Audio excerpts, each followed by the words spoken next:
And here we are in the final days of the NBA first round. We had a phenomenal Game 7 last night, in which we finally figured out who the New York Knicks will face in the second round. Shout out to Philadelphia 76ers for handling the business. Now here tonight, the Orlando Magic taking on the Detroit Pistons in game number 1 of 2 Game 7s here today. And yes, of course, we got the doubleheader going. We will be covering both games. But we're going to start here today, and I got to tell you, this is the least confident I think I have been all series long in Orlando.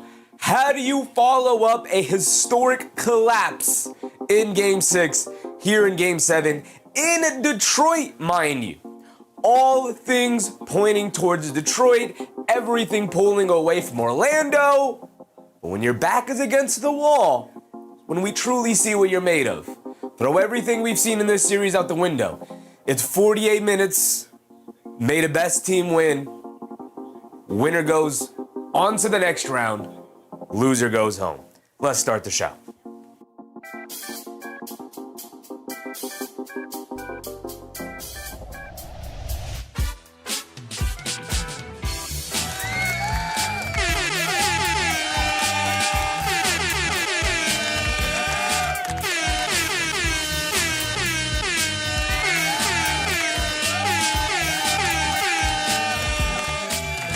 That is correct. We are fully in the building here tonight. Let's get ahead. Let's get it going. Let's start the show. We are here for game numero uno.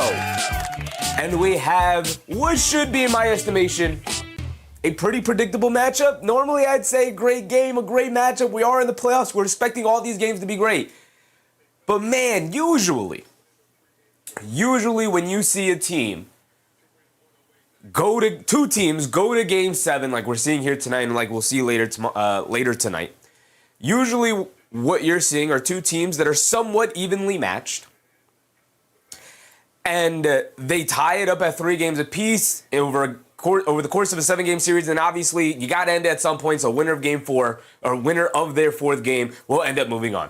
That has not necessarily been the case in this series, unfortunately, because. And this will get forgotten with time, as it is what it is. It's not like Detroit went out there and purposely injured the guy, but when Orlando loses their arguably best player, but since coming back to the injury, let's be real, their second best player behind Paolo Banchero, when they lose Franz Wagner to an injury, and they go up 3-1, you look at the rest of the series and you go, advantage Detroit. Obviously, Orlando still can pull out one of these games. And here's the thing, they've been in both of the games that they have lost so far following going up 3-1 without Franz Wagner. If you guys don't know, Franz Wagner will be out tonight yet again.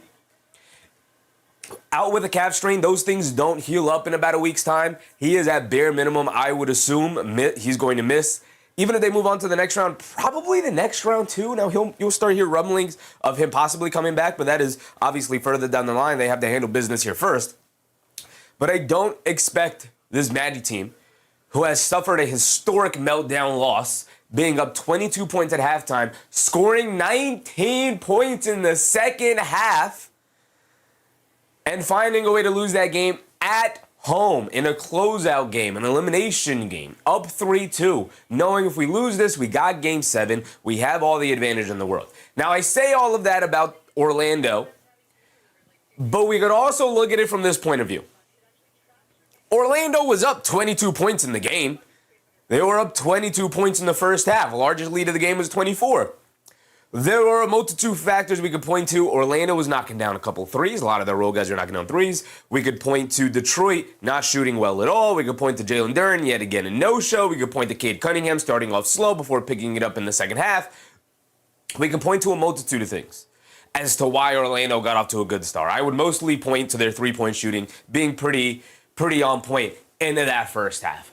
But come the second half, you have to find a 40-point half would be an extremely low-scoring half. A 30-point half would be one of the worst scoring halves I've ever seen.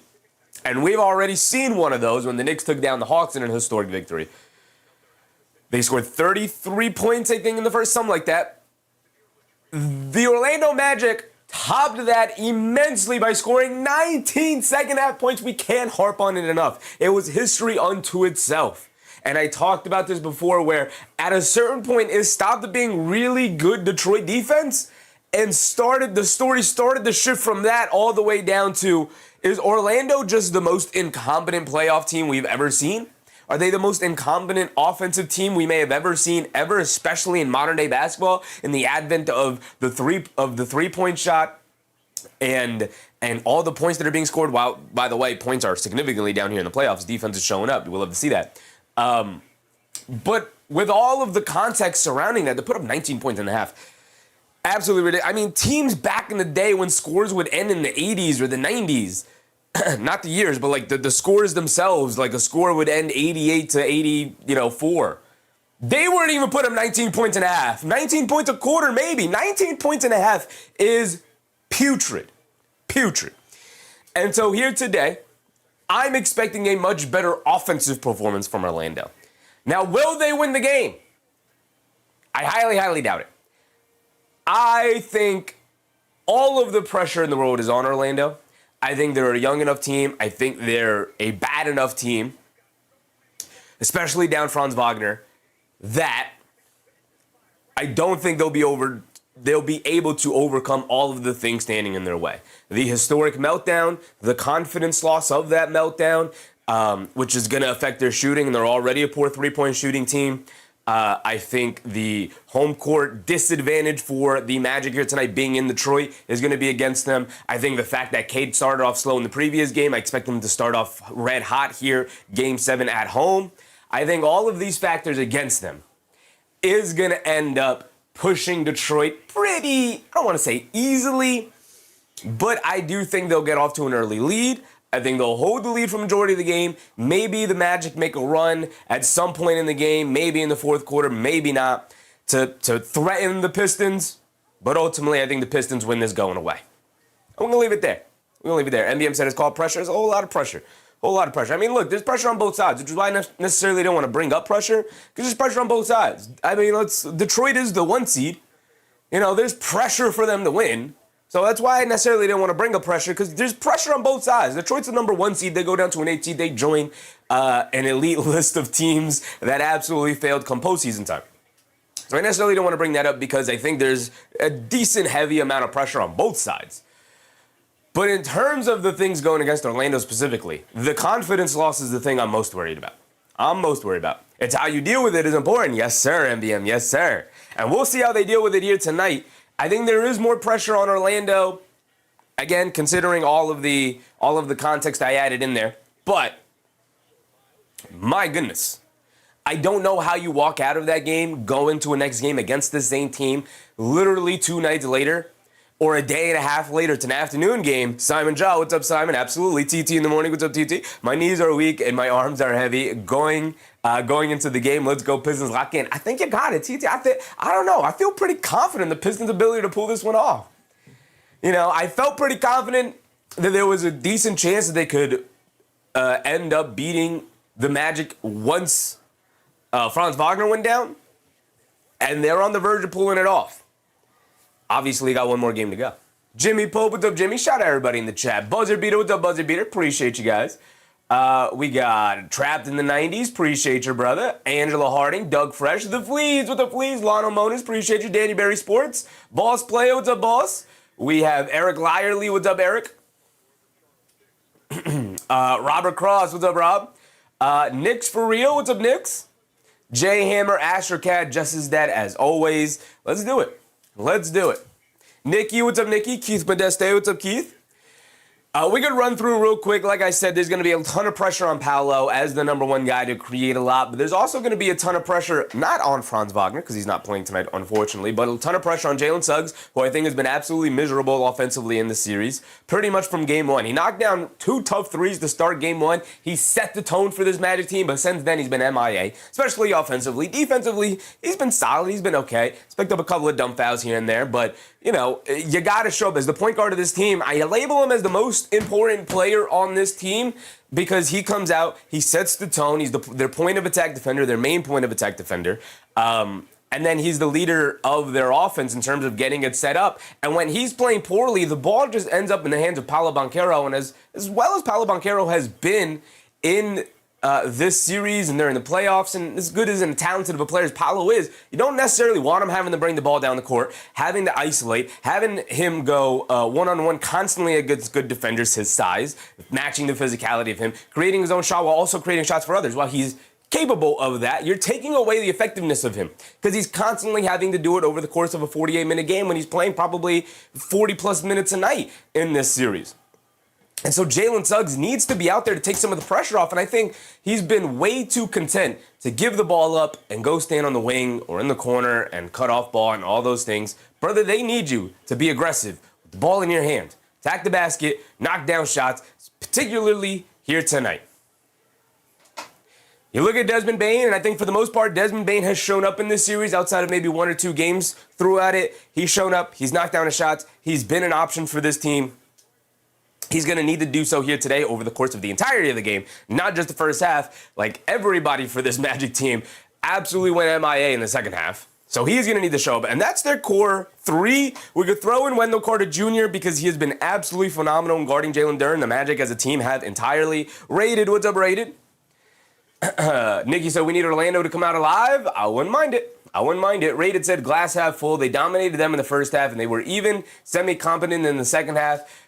They would have closed it. They'll finish it tonight. That's kind of what I was pointing to as well. Rated. It's a good point where it's not like they scored 19 points in the second half and then Detroit just blew it open and they took the lead. As a matter of fact, let's go back to that game. What did the Pistons score in the second half? Well, they scored a normal amount of points. They had 24 in the third, 31 in the fourth, so they scored 55 points as opposed to their 19. But still, they walked away with a 14-point victory. I get they were down 22 points, 24 the most, but 14-point win when the other team only scores 19 in the second half is like, oh, okay. It wasn't a dominant performance by the Pistons, I guess is my point. And a couple of those points in the fourth quarter were tacked on because obviously the Magic were fouling to try and stay in the game and whatnot.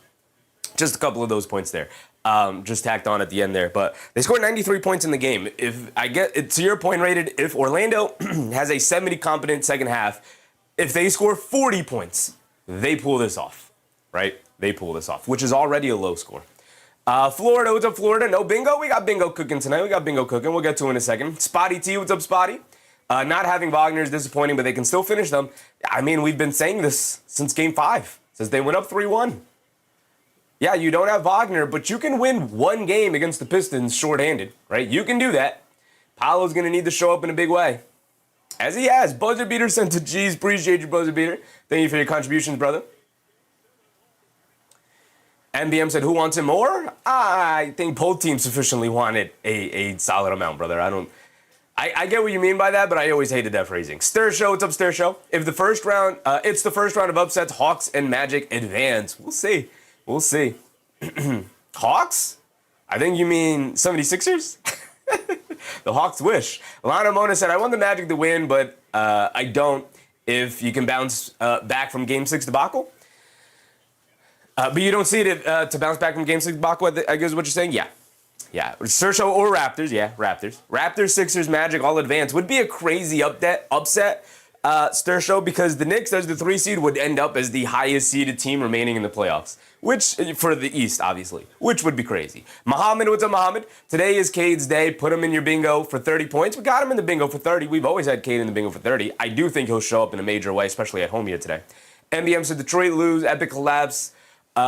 If Mag lose, no big deal. Oh, if the Magic lose, no big deal, my opinion. Yeah, for the most part, they'll have the injury. I would say that, but after the series, they are going to fire their head coach if they lose. So there's going to be that. So it is kind of a big deal-ish, because they're going to have to go out and find the new coaching staff. Isaac Garner said, I don't trust Orlando. They don't have anybody to guard Cade. Yeah, that is an underrated sequence. With Franz Wagner being out, they no longer have a good match for Cade Cunningham. Anthony Black, I think, can be an answer to that.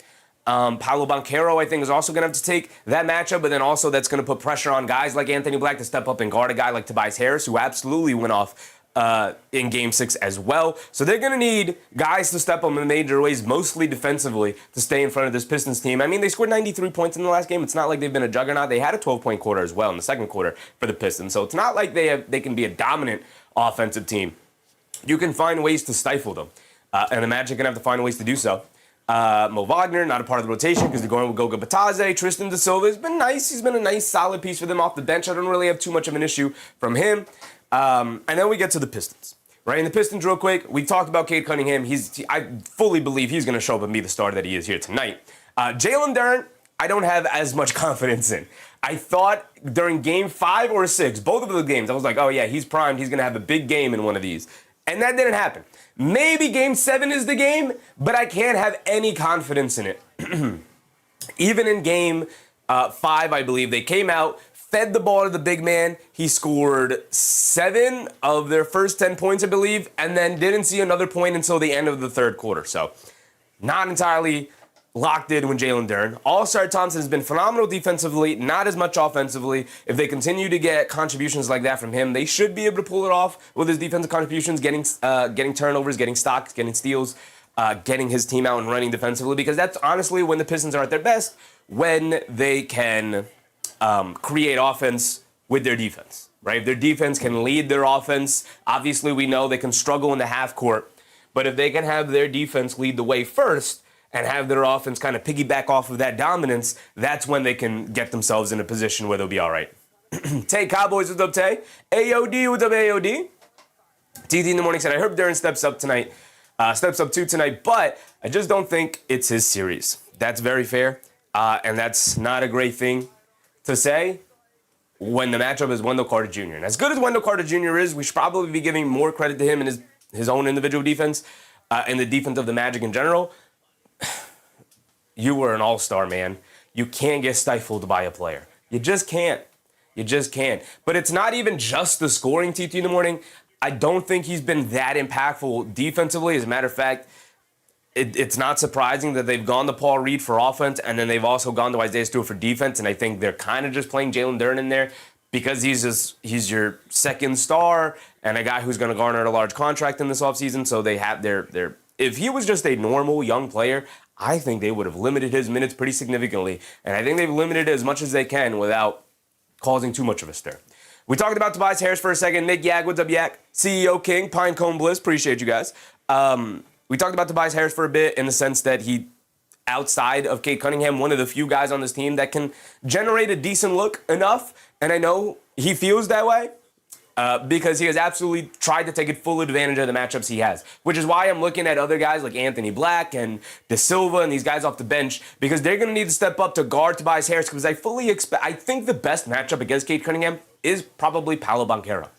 So you're going to need somebody to step up to guard Tobias Harris, and he smells blood in the water, and he's going after them every single time. MEM said, I think his ex started trolling him. Angel Reeves' motivation for Duren. I mean, that happened after like Game 1. So I don't, especially after Game 3 when they went up 2-1. So I don't think the motivation has been working. Nick Yak said, I want to see the first round eliminated with the second seed in round 1 of the year of history. In round 1 with the second seed in round 1 this year of history. What station is game on? It's been absolute. Jamal Cain isn't starting a lot of, I guess, to be expected. He's going to be big as well. We don't have a player graphic for him because he just entered the rotation at the end of the season. Ron Holland's not a part of the rotation anymore. It's actually crazy that he's been removed. Isaiah Stewart, I think, has been their best big in this series. Crazy was also benched in the previous game as well for Paul Reed. But Kevin Huerter's been removed from the rotation. Duncan Robinson in the starting lineup and is their lone three-point shooter. He's had spurts where he's been solid and then spurts where he hasn't really done anything. Karis LeVert has kind of been a bit of a no-show in this series, and he was supposed to be very important. Danish Jenkins, similar to Karis LeVert, he's had a moment here or there, but for the most part, he's kind of been a bit of a no-show himself. The usual bingo card here, obviously fresh, brand new. Double-double, goaltend, 2 consecutive missed free throws, shot clock violation, jump ball. We have Banchero for 30. We have Cade for 30 somewhere here. We have Harris for 15. We have Carter Jr. for 15. Definitely need to see him step up. Cade for 30, Bane 3 threes, Robinson 3 threes. Duren for 20. I still got him up here. Here's a foul.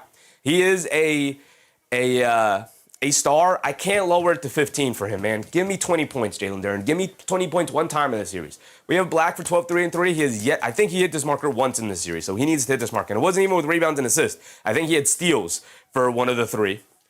Any player for 3 blocks. We have Thompson for 3 stocks as usual, 4-point play. The usual things we have up here. Suggs for 3 stocks, which again, I think he's only hit this twice in this series. So he's going to need to have a big game. And in both those games, the Magic were able to win. So he's a very important part.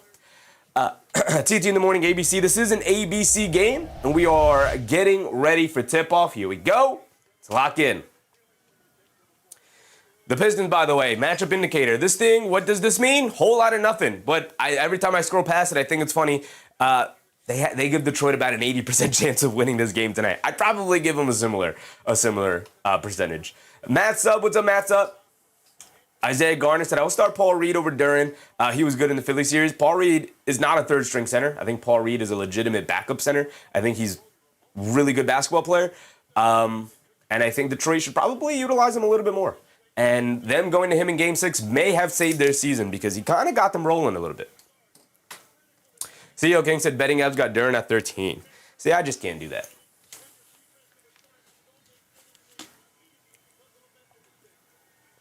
Here we go. Players coming out for the tip-off. Where's the mic? Here we go. So you guys can hear me clearly. Get the mic going. Also, this isn't our timer. Set the timer up. Set the timer up. Set it back up. There we go. Locked in. We know the normal starting lineups. All right, phone. I get it. I get it, ESPN app. Thank you for the update. The game is starting. Who would have thought it? Here we go. Oh, my goodness. ESPN, can you stop adding things to this? Here we go. Orlando wins the tip. We're off and running. Here we go. Start of Game 7. Banchero on the right wing. Up top to Carter Jr. Carter Jr. over to Suggs. Suggs back to Banchero. Being guarded by Jalen Duren. Wow, they switched the matchup. They have Duren guarding Paolo. And he stifles him as he attacks on the perimeter over to Jamal Cain. Jamal Cain pulls it out, dancing with it against Duncan Robinson. Crosses over on him. Scoop layup. Can't get it to go down. Good help from Cade Cunningham coming over. But to be honest, Jamal Cain just smoked the free layup. Here comes Cunningham bringing it down against Banchero. They do have the stars guarding each other. Cade Cunningham loses his footing, dribbles it off his own foot. Suggs going the other way, leaves it off of Banchero in the lane. Gets blocked by All-Star Thompson, clean block. Harris picks up the loose ball and gets fouled by Paolo Banchero. Suggs, go to the rim. Go to the rim, Suggs. Putting Paolo Banchero in a position where he has to finish over Jalen Duren and All-Star Thompson because you were too afraid to shoot a layup on the fast break is not good point guard play at all. At all. Terrible decision from Suggs to put Banchero in that position. Great defensive play from All-Star Thompson, by the way, to protect the rim and come up with that block. That's already one stock for All-Star Thompson. We need him for 3 tonight. Thompson gets it over to Duren. Duren up top, being guarded by Carter Jr., hands it off to Cunningham. Cunningham in the mid-range, pump fakes, one dribble to his left, mid-range, jumper, comes up short, can't get the friendly bounce, but Duren right there for the offensive rebound and putback. Okay, Jalen Duren, are you showing up today or what? And they strike first blood, getting the first basket of the night. Banchero up top, gets it over to Carter Jr. Carter Jr. hands it off to Bane. Bane dancing around the three-point line. Inside to Carter Jr. in the paint, kicks out to Suggs, extra pass to Cain. Jamal Cain, a left corner 3, can't get it to go. So far, the ball is being funneled to Jamal Cain. He's taken 2 shots. He's missed them both. 2-0. They get it up top to Robinson. Quick catch and fire and shoot over Bane. Can't get it to go down. Battle in the glass for the rebound. Suggs ends up with it. Here comes Suggs pushing it the other way. Suggs on the right wing, gets it over to Carter Jr. as the trailer. He'll line up a straightaway 3. He'll miss it. Long rebound to Duncan Robinson. Here comes Cade Cunningham bringing it down. I like the aggressiveness from Orlando's offense, but they got to knock down a shot here. They get over to Harris. Harris up top being guarded by Banchero. Bane switches on to Harris, spins off of him, dancing with it, coming to his left, stops, turns, spins the other way, sees multiple defenders, puts up the jumper, can't get it to go. A lot of contact, no fouls called. Good defense from the Magic. Here comes Bane bringing it down the other way. Bane coming to his left, down the lane, kicks it out to Suggs, ran off the three-point line, in the paint, gets caught in the air, kicks it out to Cain. Cain in the right corner, kicks it back. Banchero, wide open 3 for him. A lot of 3 so far for Orlando, but Banchero finally gets him on the board, knocking it down. 3-2, and we're under 10 to go. 2 minutes into the game have passed, and it looks like both teams have settled in after making their first shots. Here comes Cade Cunningham bringing it down. He has it up top, hands it off to Thompson. Thompson up top, hands it off to Robinson. Robinson over to Cunningham. Cunningham by the logo. Coming to his left, off the screen, over to Robinson. Pump fakes, relocates and sets himself, fires up a 3, misses it. Rebound, Duren knocks it over to Robinson in the paint, leaves it off to nobody. Duren recovers it. Duren up top, hands it off to Cunningham. Off the handoff, he fires up a 3. He knocks down a 3. Cade Cunningham coming out aggressive. This Pistons team coming out aggressive. You love to see Jalen Duren. It's a great sign. Getting active on the boards here. Suggs stops, pulls it out. Now dribbling it back up top, being guarded by Duren on a switch. Jalen Suggs, you got to get something going. They get it to Banchero against Harris. Stops in the post, half spin, fall away jumper over him. He got it to go there. The jump shot going down for Paolo Banchero is a phenomenal sign for the Magic.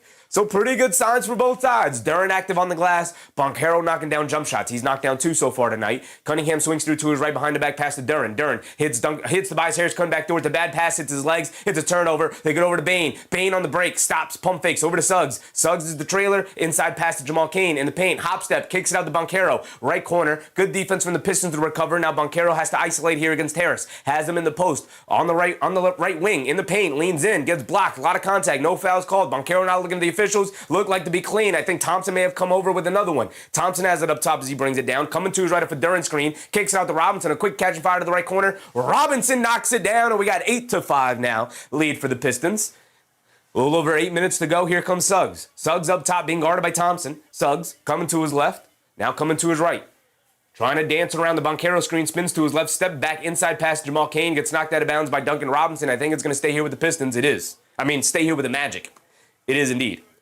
Not said this is an intense game. Oh, it better be an intense game. This is game 7. Both teams better bring it tonight.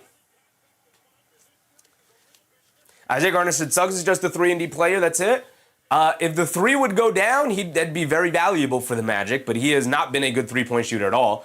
Bane to the rim off the interior pass, off the out-of-bounds pass from Suggs. Beautiful, beautiful set to get Bane wide open in the rim. Unfortunately, Cade Cunningham is a very good rim protector, and he blocks that shot. They lob it up top to Duren on the other end, and they are getting Jalen Duren involved. And that is a great sign here for the Pistons. Is Duren's already sitting with 4 and 3? You love to see it if you're a Pistons fan. If you're the Magic fan, you might be a little worried. Here comes Paolo Banchero. He has it up top being guarded by Harris. Banchero coming to his left, now crossing over to his right, inside pass to Anthony Black, who subbed in early, gets into the paint, gets knocked off balance, knocked out of bounds. It's going to stay here. They are allowing these teams to play, man. The contact is a lot. Wow. It is a lot of contact. But they haven't called anything. Haven't called anything for either side, so you're going to have to find a way to play through it. Banchero on the left wing, and I love it. Banchero stops, turns, spins at the foul line, kicks it out. Anthony Black sets and fires, well contested. Can't get the 3 to go. A lot of 3-point attempts here for the Orlando Magic. I get the Pistons defense has been excellent so far, but you got to get into the paint. You got to get something a little easier than that. Tobias Harris, a little step back jumper in the paint, can't get it to go. Rebounded by Jalen Suggs. Suggs hit ahead to Bane. Bane, full head of steam, stops in the mid-range with a pull-up jumper. Bane can't get it to go. Battle for the rebound. And it's a foul, I think, on Cade Cunningham, trying to box out Wendell Carter Jr. A foul there. A foul. We haven't seen a ton of those here. Matt's upset. Is the Magic, are the Magic going to choke tonight without Wagner? Game 6 was a choke. Outside of that, the Pistons have just outplayed them. Magic without one of their best players. That was to be expected. That was one of those possible outcomes that was going to happen once we knew Wagner was going down.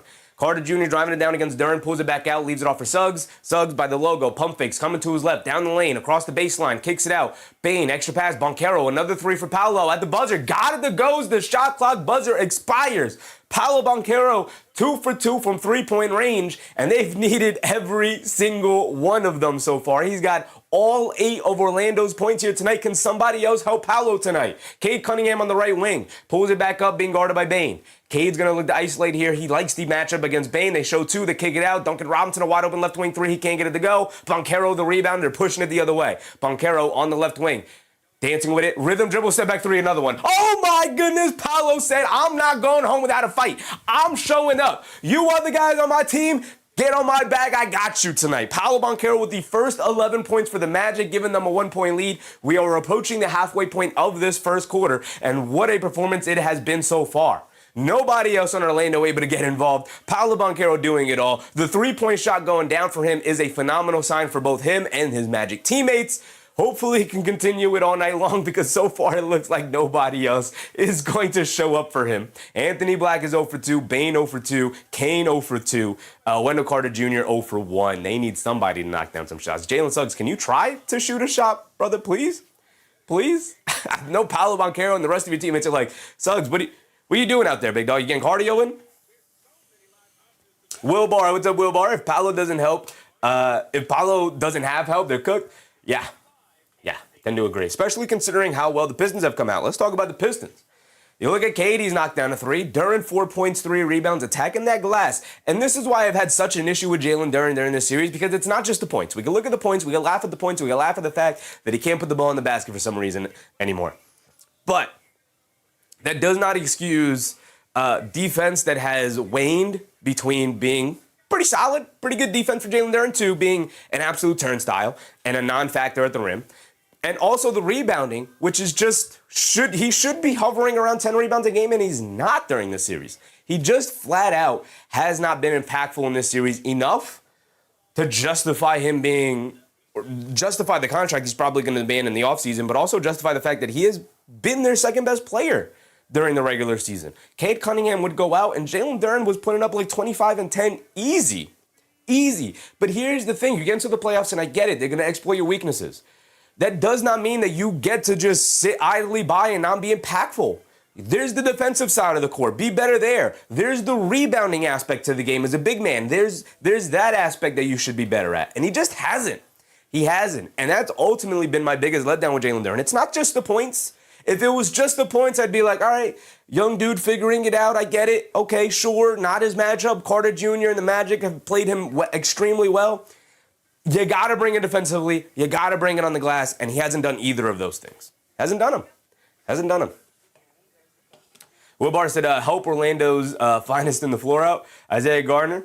Yes, sir. Yak said Banchero might take 25 shots today. And they go, I don't care. Hey, take 30 shots. Take 35 shots. Take all the shots. Take them. Take them. You're going to need them to take them. Go out swinging as the best player in the team, right? Banchero could miss every single shot the remainder of the game. Empty the clip, brother. Put it all out there on the floor. Take a million shots tonight. You have to. You're the only guy on the team who is semi-confident in your own offense right now. Daz, what's up, Daz? Let hope for the Magic to not give up 22 again. Hopefully the Pistons don't go down by 22 again. TT in the morning said Duren has not been using his size in the series. Not at all. Not at all. He's made himself extremely small, let alone being guarded well. He's made himself a small player. This is a big dude. And I know he's not the biggest guy. He's not like a 7-footer. So Carter Jr., who's also a bit of an undersized center around 6'10", matches up like size-wise pretty well with him. But Jalen Duren is an enormous human being. And he's lost confidence in the offensive game. He's not even really looking to isolate at any point, right? Even if it feels like maybe he's got an advantage, fakes a handoff, goes to the rim. Hasn't done any of that. Any of that. Sunset and Skylines, what's up, Sunset? Is Franz Wagner out? Franz Wagner is out today. I almost said tonight, but we are in the afternoon. We got 2 games tonight, and we love it. Here comes Dennis Jenkins, who's checked in. He's bringing it down. Jenkins on the right wing. You can see who's checked in here. Dennis Jenkins over the top pass to Duncan Robinson. Pump fake, gets it back to Jenkins. Jenkins being guarded by Anthony Black. Coming to his left off the Duren screen. Jenkins down in the lane, leans in, step back, puts up the jumper. Can't get it to go as it rims out. Carter Jr., a good box out and rebound there. Here comes Paolo Banchero bringing it down. If I'm Paolo Banchero, I'm saying, Coach, I got you for 48 tonight. I got you. It's game 7. 48 it is. Suggs, finally an aggressive move, puts up a shot, knocks down a tough floater over Dennis Jenkins. There you go. 8-0 run for the Magic. All-Star Thompson in the post against Desmond Bane, lefty layup, got it to go, and the foul for All-Star Thompson. And that's another aspect of Thompson that I've been asking for a long time. How come Thompson can be a little bit more aggressive with the ball in his hands? Just a bit. It's not like he's a complete nothing. He's a decent finisher in the paint. He's got athleticism. So Thompson will go to the foul line for one more. He is not a great free throw shooter.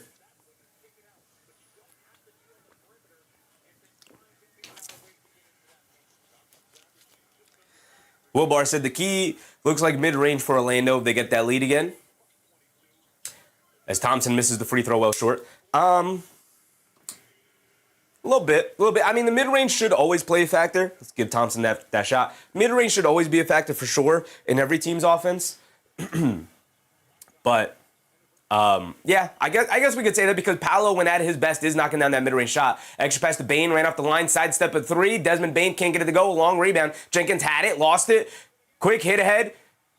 Tobias Harris able to grab it. Desmond Bane couldn't get to it. A wild sequence there, but Tobias ends it off with a two-handed slam. Nice play from Dennis Jenkins to at least save the pass and get it out there to him. Anthony Black up top. They have Javon Carter in the game, and they have yet to have him handle the ball. Maybe have that guy handle the ball, but he's got Dennis Jenkins on him. Anthony Black down the lane, misses the shot. Wild shot attempt. Good help defense from Dennis Jenkins there. And Tobias Harris bringing it down. He has it up top. Harris pulls it out, being guarded by Kane. Coming to his right. Gets it over to Jenkins. Being guarded by Carter Jr. in space. Dennis Jenkins going to dance with it. Directing traffic. He's going to isolate.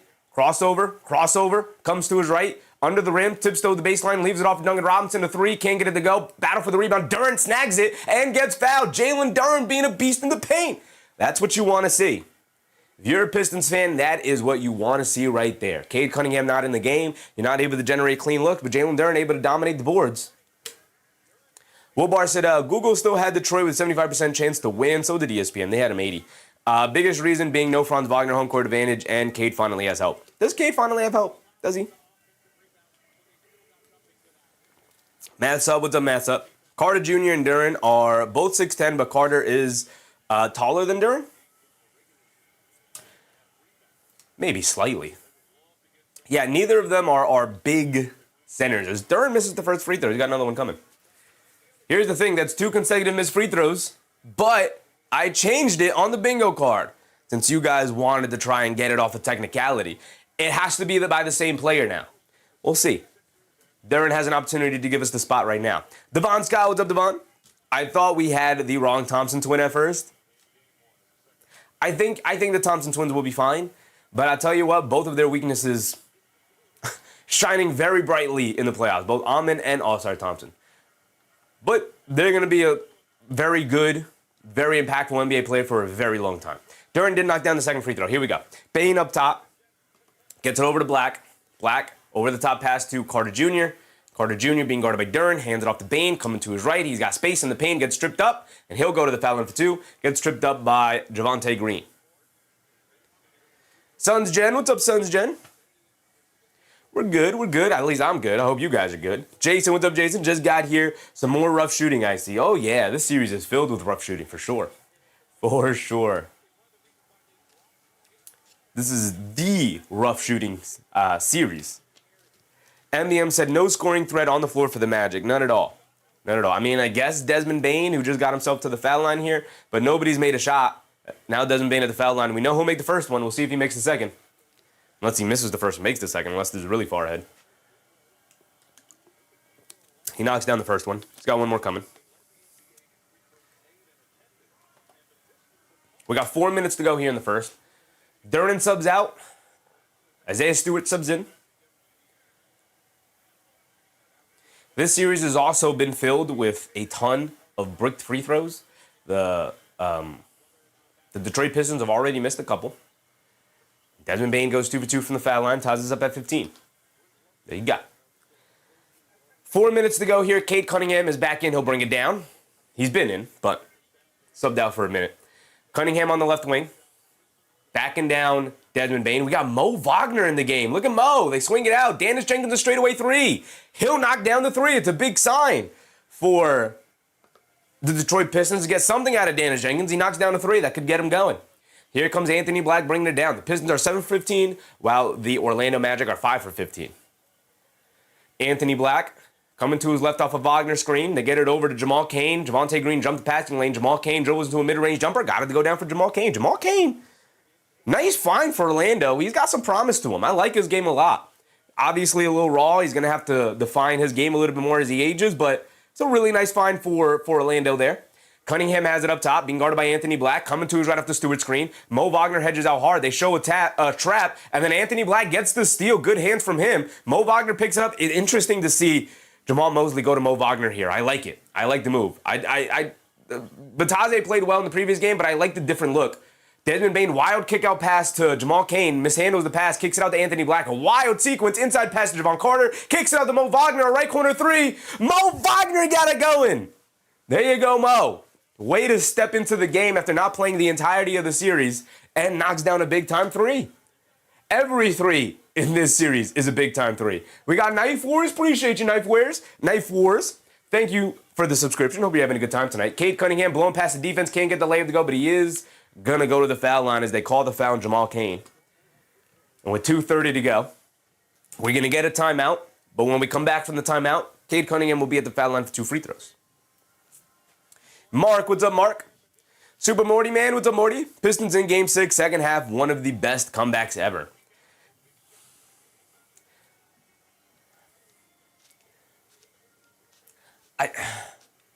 I mean, if you're a Pistons fan, absolutely, 100%. As a like general NBA fan, it was one of the worst halves of basketball to watch because the Magic set an all-time horrible record of consecutive missed shots and just complete offensive ineptitude. So I can't get on board with you on that one. I get why you as a Pistons fan might feel that way, but that was just putrid basketball, man. And it's not like the Pistons were awesome. Pistons were very good. And the Magic just continuously shot themselves in the foot. TD Morning said we are almost in the bonus. 2:30 to go. Usually around the time teams end up in the bonus, if they do end up in the bonus.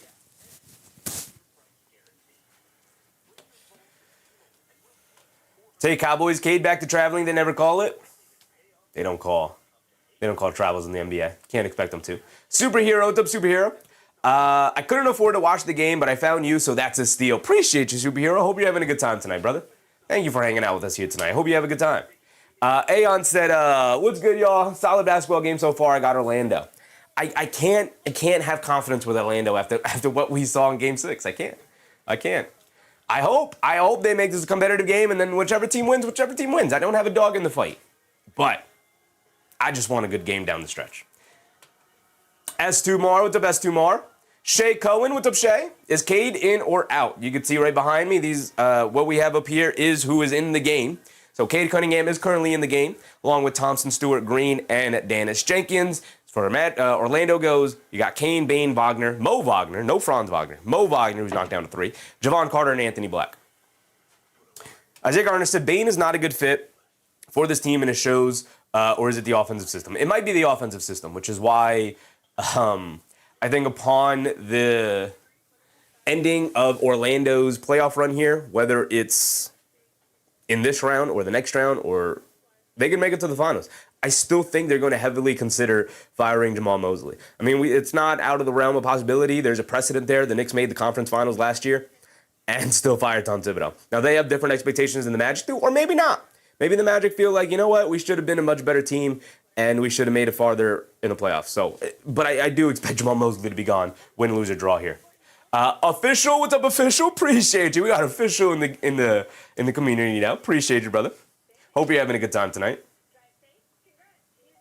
Morty Man said, if you're a Pistons fan, limiting the Magic to 19 points second half, 23 missed field goals in a row.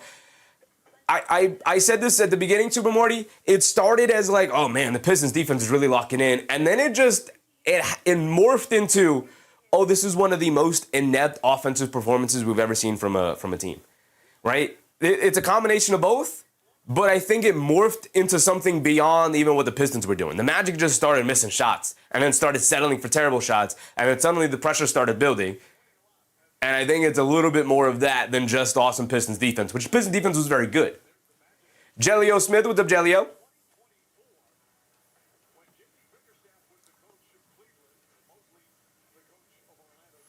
Jagged Terrier, what's up, Jagged Terrier? Chi-Chi, what's up, Chi-Chi?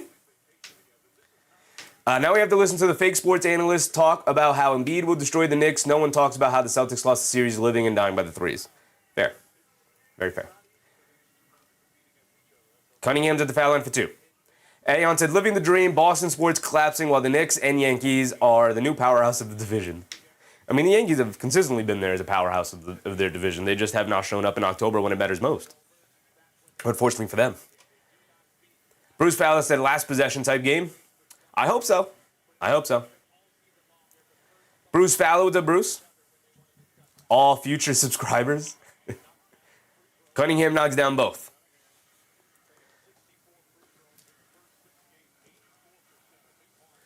Orlando will bring it down. Anthony Black has it up top. Coming to his right at the Mo Wagner screen. They get over to Mo Wagner. They hand it off to Paolo Banchero, who's back in. Banchero, with 2 minutes to go here in this first, dancing with it against Javonte Green, coming to his left, dribbles it out of bounds. Ball is going to go back to the Pistons. Mishandled the ball there. Unforced turnovers. Shay Cohen said, what do you think of the RJ buzzer beater? It was great. Great moment. Awesome. Cunningham has it up top, coming to his right, driving it down, slip pass inside. Stewart gets stripped by Jalen Suggs. Great hands from Suggs. Suggs pushing the other way, throws a lob up top to Black for a big two-handed slam. It looked initially like that pass was going to be way off, but Anthony Black rose up and took that out of the air. What a pass, what a finish. Cunningham up top, crosses over to his left on Anthony Black. His big body just lowers the shoulder, fends off Anthony Black, but he can't knock down the shot, and suddenly we're in the future. And the ball gets knocked out of bounds by the Pistons. Anthony Black was handling it. The game just jumped. I don't know if that was my stream or the broadcast themselves. But suddenly Anthony Black had the rebound. And then when we cut back to the game, it was a jump cut. Anthony Black had the ball knocked out of bounds. So at least the Magic have it here. We didn't miss much. They slip it inside.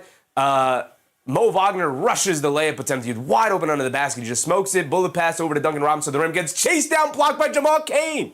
What a block. Hit a head pass. Anthony Black all by himself. Transition three, can't get it to go. Battle for the rebound, knocked out of the air. Rebounded by Dennis Jenkins, pushing the pace the other way. Down low against Banchero, mishandles the ball, gets too far into the basket, falls into the crowd, but somehow finds it out to Duncan Robinson. He misses a three. Anthony Black over to Banchero. Helter-skelter play from both sides. Banchero has it on the right wing, being guarded by Dennis Jenkins. He's going to put him in the post and back him down, utilize his size. Picks up his handle, over to Black, in the mid-range. And it's a foul on Mo Wagner, carving out space against Duncan Robinson, just overly aggressive there. Suns Gen said, I'm saving all my booze for Los Angeles. I don't think we have to wait that long. They're playing the Thunder. I don't think they have much of a chance there. Shay said, later tonight, do you think that Cleveland or the Raptors will win? At home, I see Cleveland pulling it out at the end. We'll see. Cunningham up top. I hope it's the Raptors because I kind of like the Raptors a little bit more. They swing it out. Javonte Green, left wing three. Almost threw up a wedgie, guys. It was almost a wedgie. I just have to say it. He missed it badly. Almost a wedgie. Bullet pass inside. Banchero has positioning against Cunningham. No fouls called. Banchero can't handle the pass. Hit ahead pass to Dennis Jenkins. Has it on the right wing. He's going to pull it out. Wait for Cunningham in the paint. Euros pass the defense. Gets chased down. Blocked by Suggs. What effort from the Orlando Magic. 2 chase down blocks in this game so far. We're not even out of the first quarter. We have 13 seconds to go. Timer slightly ahead, but Banchero's going to hold it up top for what should be the final shot of the quarter. 7 seconds to go. Banchero dancing with it. Coming to his right. 5 seconds to go. Down in the paint against the defense. Layup. Smokes it. Battle for the rebound. Robinson grabs it. 3-quarters scored. Heave. And that will be the end of our first quarter. 22-20. Orlando with a slight lead. And Jalen Suggs coming up, holding his knee, rubbing his leg. Going all out for that chase down block there. I guess that is part of the reason why he's not being as aggressive of an offensive player, just maybe not 100%, but still, brother, you're in the playoffs. Your team needs you. Isaiah Gardner said Mitch needs to terrorize Embiid for what he did to him. I think Mitch needs to terrorize Embiid because the Knicks need to win that series more than anything else. Felipe, what's up, Felipe? Best play-by-play on YouTube. Appreciate you, Felipe. Hope you're having a good time. I try my best. Joseph Taylor said, I hope your Knicks lose the next series. Hey, man, that's just mean. What I do to you, Joseph? What I do to you? Jay Hammer said, Gardner S. Revenge? Gardner? Okay. TT in the morning said, why didn't Danish run into the paint and lay it up? He's just not playing with a ton of confidence. He's been mired in some kind of dysfunction whenever he has to back up Cade Cunningham. When he was the starter, he was playing confident, playing extremely well. With him backing up Cade Cunningham, it's been a bit of a disaster. Bruce Fowler said, I'm a wedgie watcher. Me too, brother. Me too. I always got my eyes peeled for the wedgies. MDM said, why so personal? Yeah, you could have just said you hope the Knicks lose. Why it gotta be me? Why he said... I'm not even going to do the meme. Obviously, it's a family show, but... Why he say screw you to me for? What'd I do? I was just here. Mark said, I hope the Cavs get clobbered tonight. Me too. How about that? We the North? Me too. I'm rooting for the Raptors as an RJ enthusiast, as a Quickly fan, even though Quickly is out for the series. The Knicks of the North. The Knicks of the North. Rooting for my guys. TT in the morning said, I agree, but we don't have time for that. Man up, Dennis. Yeah, I don't know what's going on with him. I don't know what his mentality is coming off the bench, but brother, you need to go score. Your team needs you to go score. You need to be a scorer off the bench. Cade Cunningham throws that hit-ahead pass to you. Go to that basket. If you get chased down block, you get chased down block, but don't wait. Don't wait.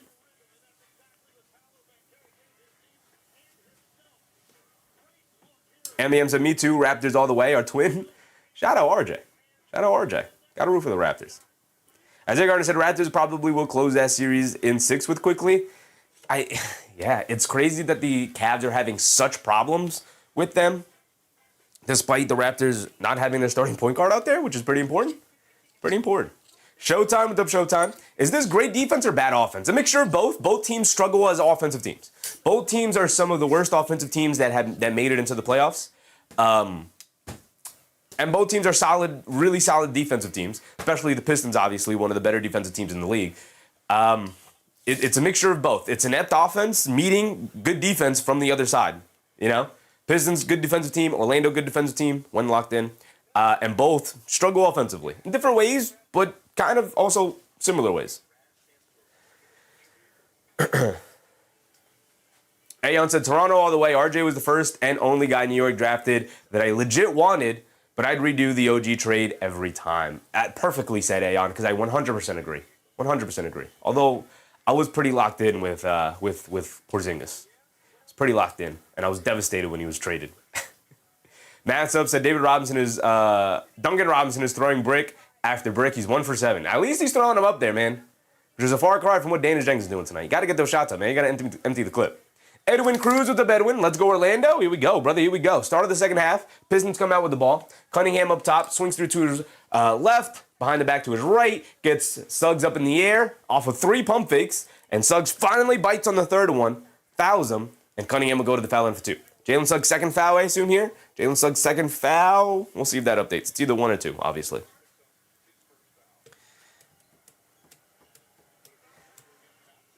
Tommy Spencer, what's up, Tommy? Hating on all the low seeds, hashtag Lakers, I smell an upset somewhere. There's been upsets everywhere, brother. The 76ers already took down the 2 seed. Orlando has the chance to take down the 1 seed. There's upsets everywhere.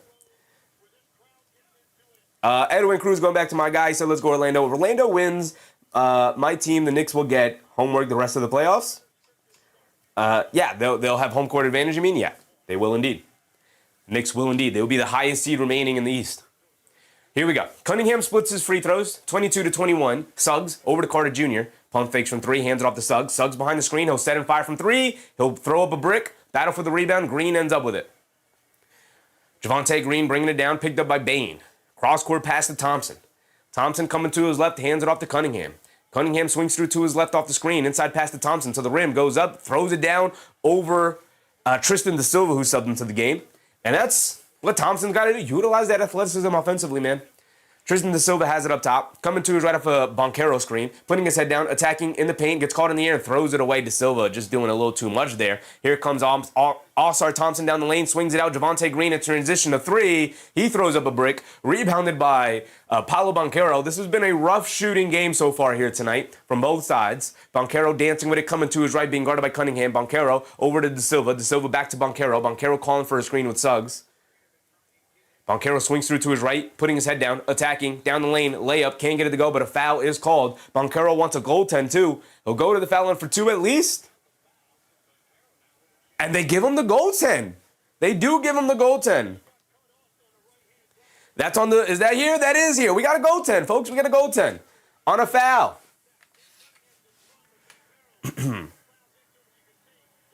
Take Hubber said he just pulled the Josh Hart, a jump pass.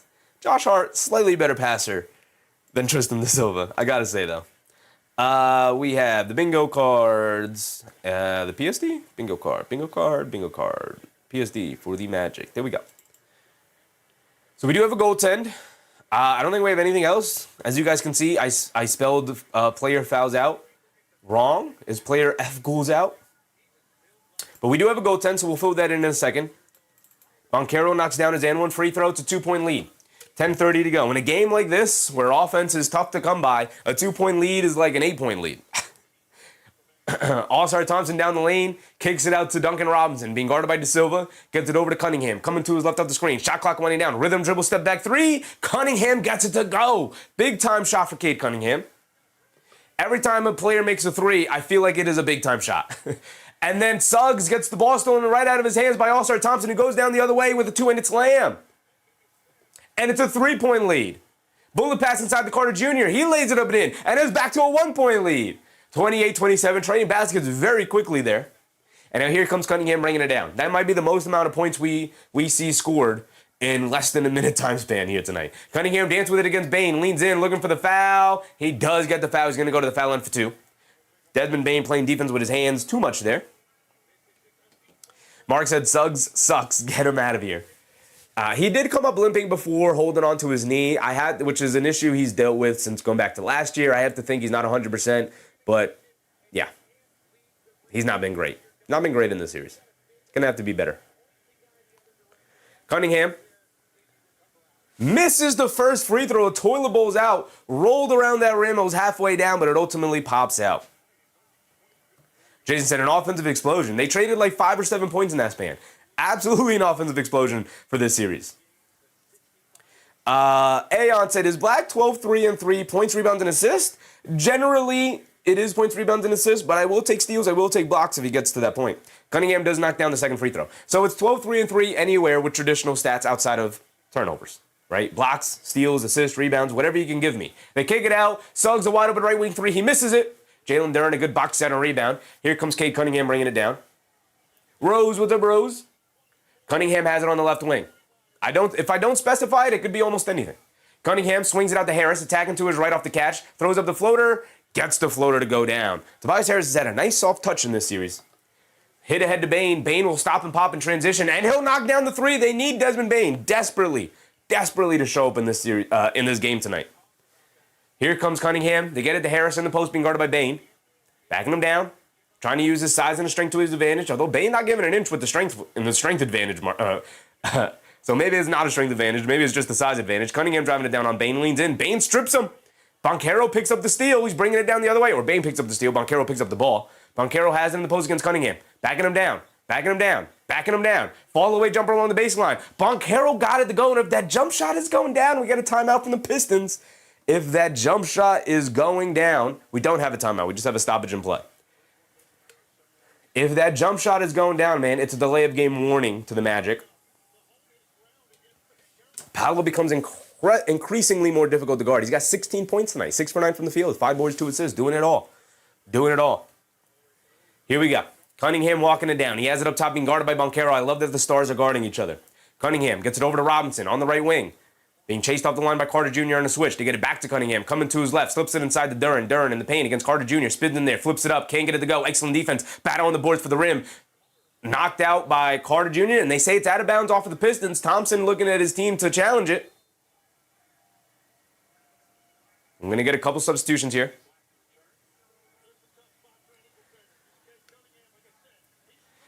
Knott said, just took Orlando minus 8.5. I mean, it's going to be relying a lot on Paolo tonight, for sure. Greg Williams, up, Greg? AI over you plus 4, yes? I'm not reading AI over you, brother. I'm not going to lie. They get it over to Banchero on the right wing, being guarded by Cunningham. Banchero coming to his left off the Carter Jr. screen. A pull-up 3 from Banchero. Oh, my goodness. Paolo's got it going here tonight. A pull-up 3. Is that 4 for 4 from 3 for Paolo? Who's got 19 points now and a 4-point game? And that's a foul on Duncan Robinson running over Jamal Cain, so the ball's going to go back to Orlando. Under 8 to go here. Timer, stop for a second. We got to stop it and play. 40-point banger for Paolo. The last time Paolo went off for 40, Cade Cunningham matched him point for point. The two stars went at it. So far here tonight, not so much. Cade with 10, Paolo with 19. He's outpacing him so far, but we know Cade's got it in him to pull it off. John Romaine, what's up, John? You're the best. Wish you did Met games. Appreciate you. Appreciate you. Jamal Cain misses a free throw, so it counted as an and-1.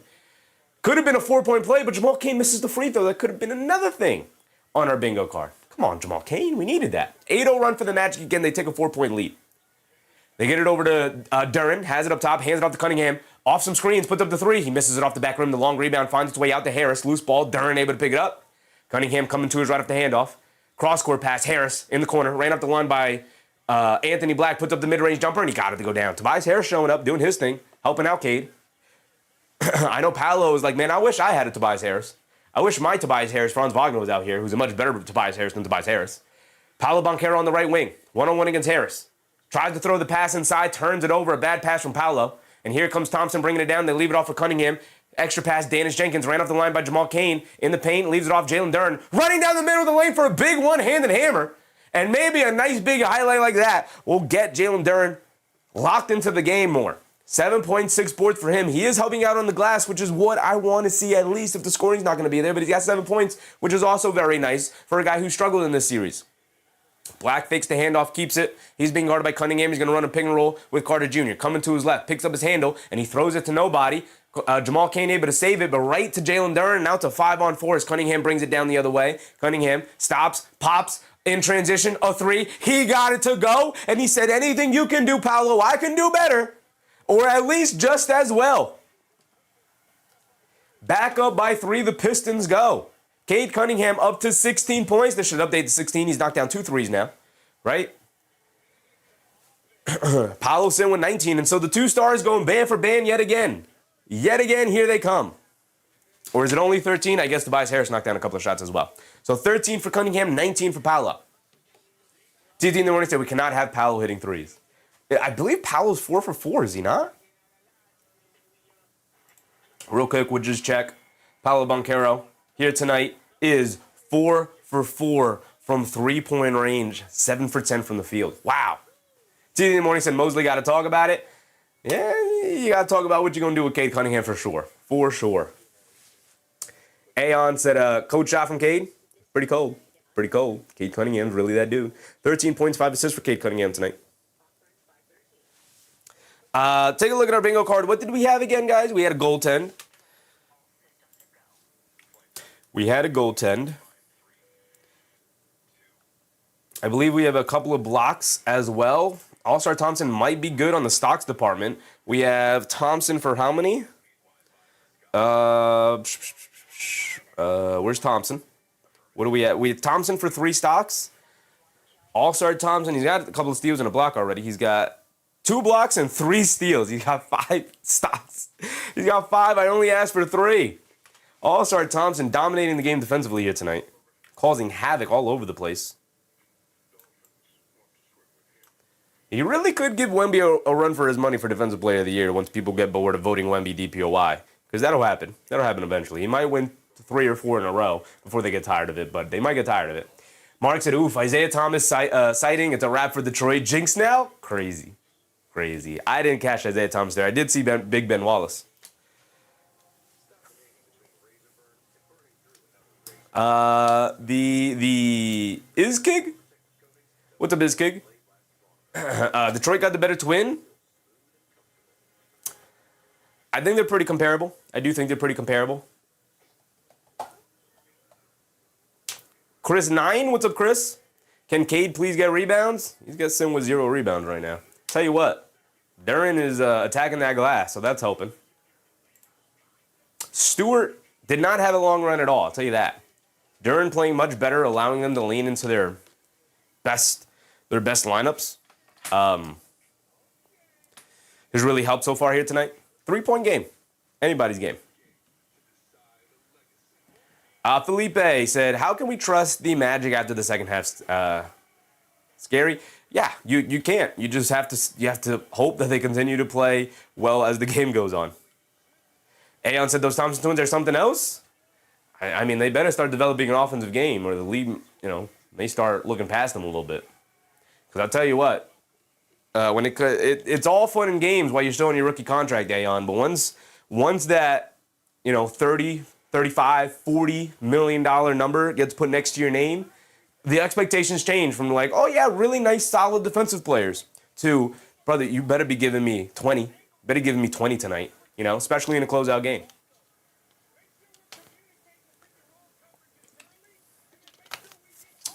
G4, what's up, G4? I really want Orlando to take this one.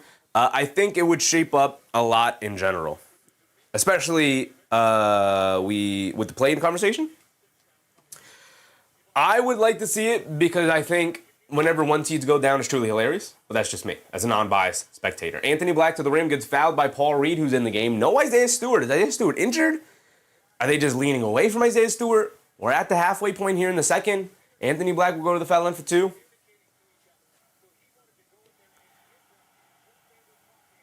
And JB Bickerstaff is using a challenge. He is using that challenge.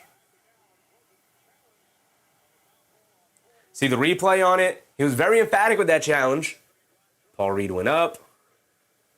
Doesn't really touch Anthony Black at all. Not at all. Unless they call the marginal contact to his head a foul, I got to think that's a successful challenge, which will help with our bingo card, which, by the way, have we had anything else? I don't think we have. Mo Wagner's in the game, by the way. But Paolo at 19, he seems on pace for his 30. I think Cade Cunningham is probably going to be on pace for 30 tonight as well. He's playing well. Harris for 15. He's got 6. He's on pace, I guess. Carter Jr. for 15. Not looking great. We have Robinson for 3 threes. I think he's hit 1. We have Bane for 3 threes. I think he's hit 1 or 2. Is Bane in the game right now? We'll check when he comes back in, though. Steve in the morning said that was pretty clean block from Reed. I don't even think he got a block. I think he just did a flyby contest. Anthony Black made it more difficult than it needed to be. I don't think it's a foul, though. Marketing. What's up, marketing? Suggs, 2 steals, 2 blocks. Does he have 2 steals, 2 blocks already? Suggs? Suggs with 2. I guess he did have the chase down block. Yeah, I could see Suggs with 2 steals, 2 blocks.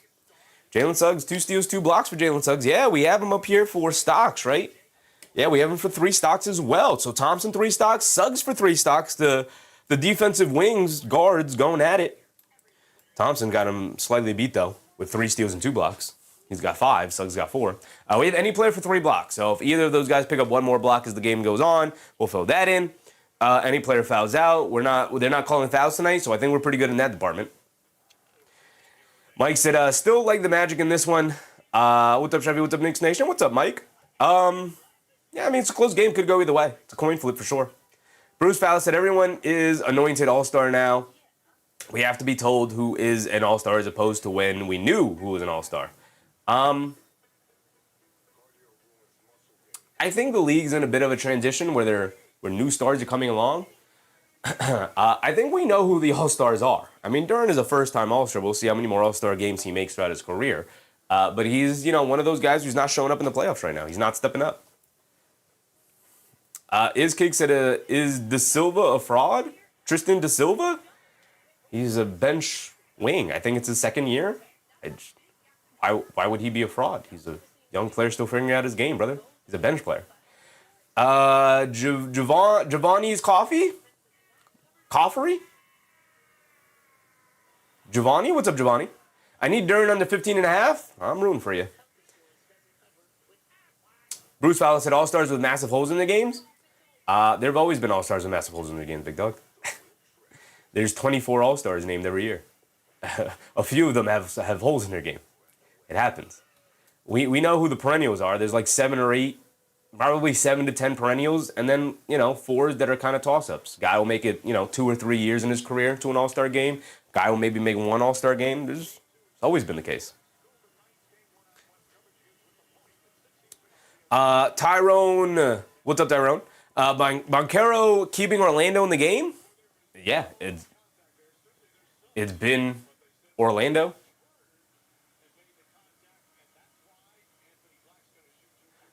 It's been Orlando. It's been Paolo Banchero for Orlando or nothing. I mean, look at it. Nobody's made more than 1 shot. Paolo's made 7 of them. It is a failed challenge, by the way. Yes, sir, Mark. It is indeed a failed challenge here. And now Detroit loses their challenge the remainder of the game. Black knocks down the first one. He's got 1 more coming.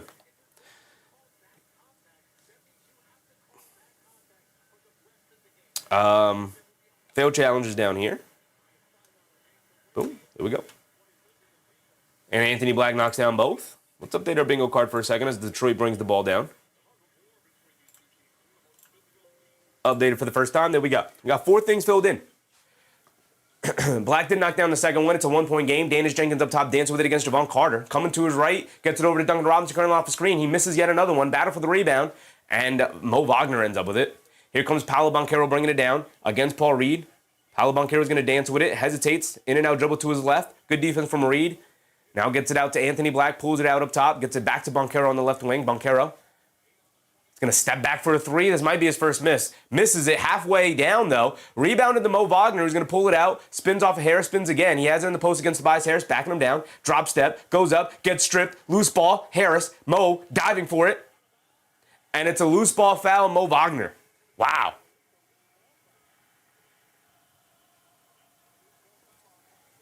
So the ball is going to go back to the Pistons anyway, and Wagner picks up a foul. Great defense from Tobias Harris there, stripping Mo Wagner in the post. They're definitely looking for a little bit more offense. Probably should have tried Mo in the second half of last night's game before it got completely out of hand. But Mo Wagner did not play particularly well coming off the ACL injury this year, second half of the season, which is why they ended up sticking with Bataze even after he came back. Right? They gave him a chance, didn't look great, went back to Bataze, he was much better. But in this series, they definitely need some offense. Javon Carter applying pressure in the backcourt here to Danish Jenkins, not allowing him to bring the ball up the court. We got 5:30 to go. Aeon said, Martian bomb for the Yankees. There you go. Ozahar, what's up, Ozahar? Mass Up said, I've never understood how teams make shots on the road so much better than at home. Do you mean like teams shoot better on the road than at home? The role players shoot much better at home than on the road. The star players should be able to do it anywhere. Cunningham stops, turns, spins, fall-away jumper over Anthony Black, can't get it to go. Jamal Cain comes skying in for a rebound. Gotta love Jamal Cain's effort, man. He tries, right? He's raw. He's got a lot more to improve in his game, but he tries hard. They get over to Anthony Black, has it up top, trying to run a pick and roll with Mo Wagner, coming to his left off the screen, swings it out to Javon Carter, up top, attacking to his left, beats the defense, shovels it out. Anthony Black, left corner three, throws up an air ball, loose ball, knocked out to Javon Carter. Shot clock winding down. He's coming to his left, down the lane, step back, one-legged, fall-away jumper comes up short. Come on, Javon Carter. Not a great foul. And it's a loose ball foul on Danish Jenkins, who got tangled up with Anthony Black. He can't believe the call, as he was the one who hit the floor. But again, the Pistons already used their challenge and they lost it.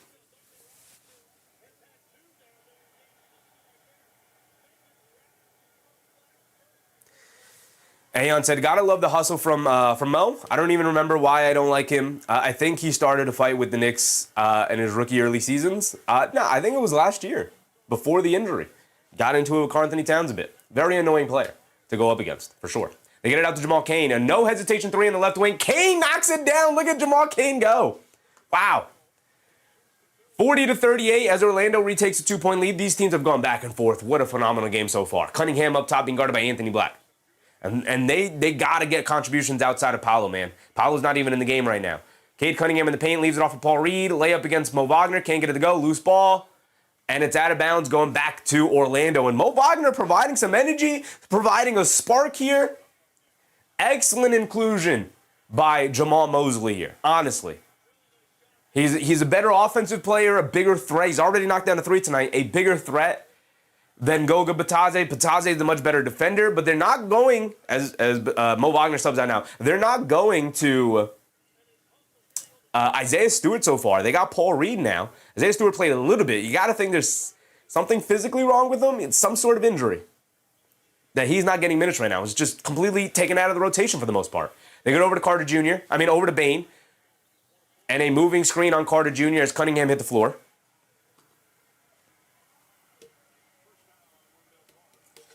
Niall Dimitri, what's up, Niall?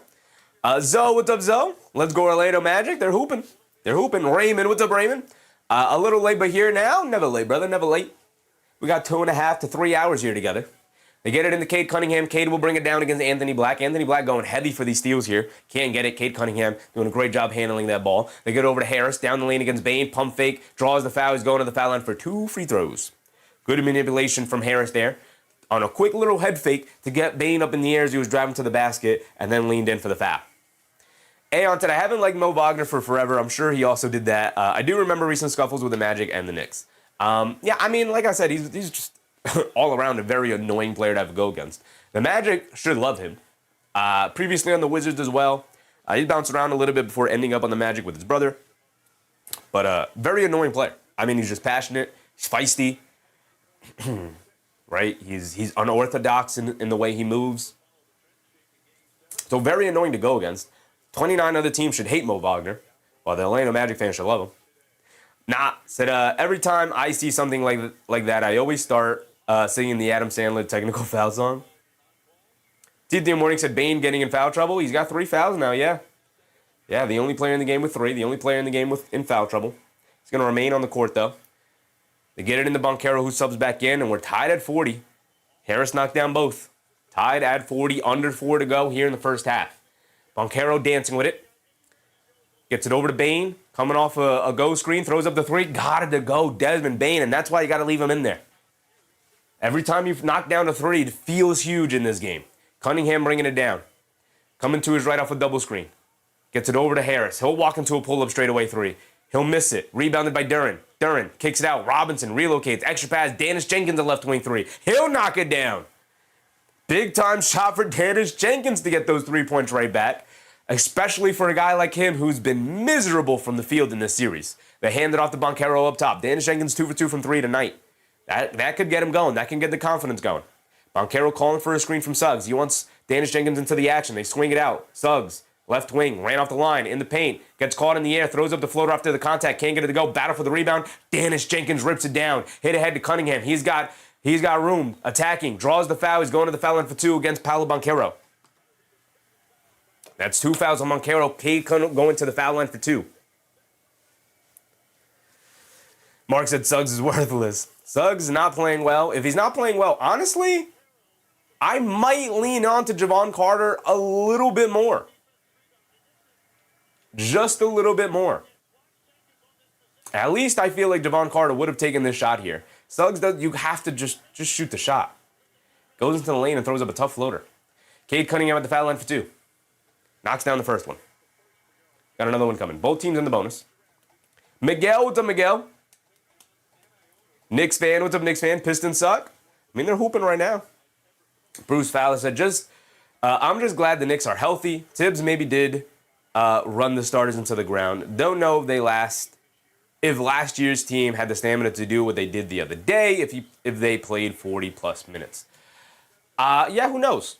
Who knows? This team is also overall deeper than last year's team, but their offense is just much better systemically.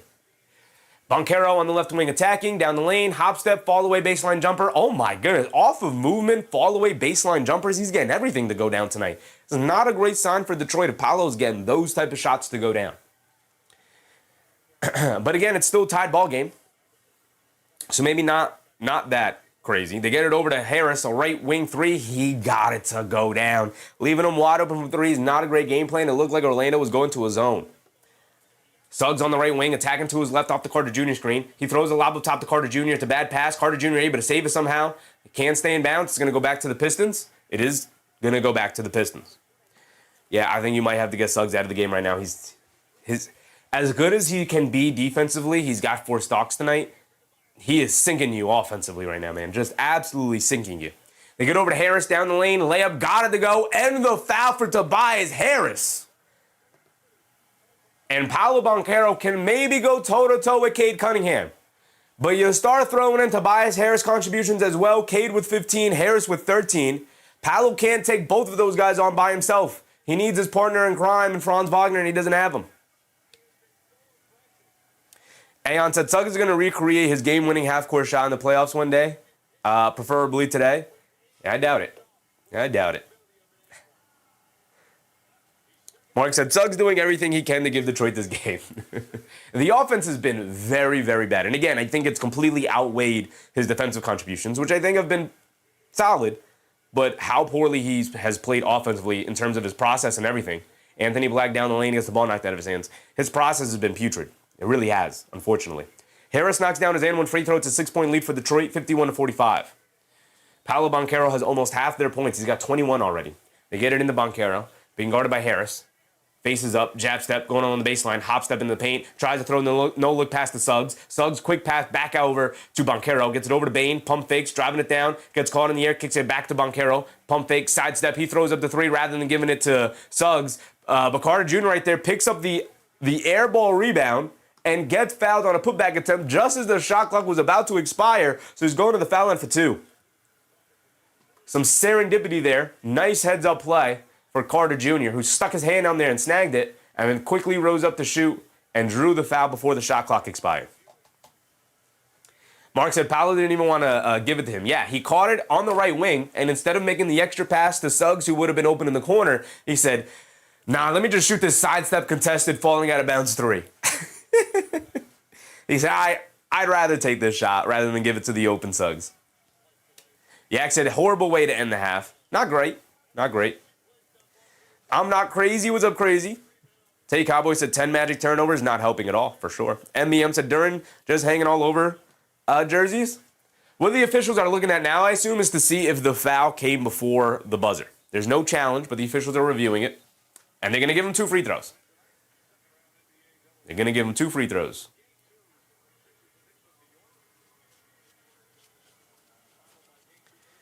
Matt Sub said Harris is the number 2 option behind Cade in the series. Yeah, and normally that'd be a bit of an issue. But the Magic don't have the bodies.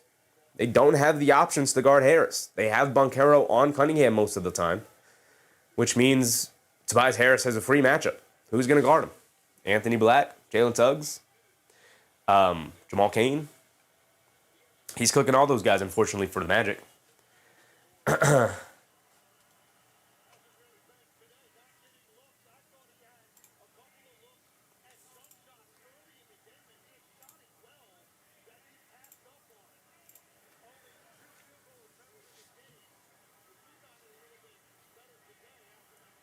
Tay Cowboy said, Suggs, awful. Bane won't step up. He looks scared. Bane, he's knocked down a couple threes, which is very important. He's just picked up a couple fouls, a couple of dumb fouls. Carter Jr. knocks down both free throws. Incredibly important, knocking down your free throws. Cade Cunningham will bring it down. 1:45 to go here in the second. Approaching the halftime. Cunningham will bring it down.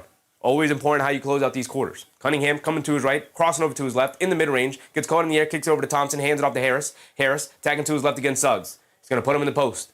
Spins towards the baseline, step back, double clutches, good defense, but he knocks it down anyway. Tobias Harris got the ball knocked out of his hands by Suggs, double clutched it in the air, threw it up there anyway, and he got it to go down. Banchero coming to his left, swings it over to Suggs, mishandled the pass, picks it up anyway, throws up a running floater, can't get it to go down, battle for the rebound. Jamal Cain able to pick up, he throws up the floater, it comes up short, rebound knocked out to Tobias Harris though, and here comes Cade Cunningham bringing it down to 6-point game. Cunningham crosses over to Harris. He's feeling it. He's feeling it. He knocks down a corner 3. Tobias Harris, their leading scorer. He's got 19. Talking about Cade Cunningham going band for band with Paolo. How about Harris, who has 17 points in this quarter alone? Banchero coming to his right. On the right wing, being guarded by Harris. Coming to his left. Head down. Stops. Kicks it out. Anthony Black taking the lane. Going up against Duran. Layup.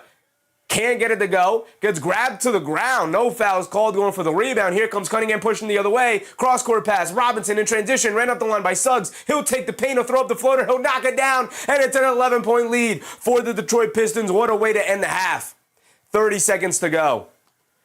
An 18-4 run for the Pistons. Paolo starting to not knock down the shots as efficiently as he was. Not getting good looks. And the Magic, because of that, can't score. Paolo dancing with it. To the rim. Scoop layup with the right hand. Got it to go for Paolo Banchero. Desperately needed that shot to go down.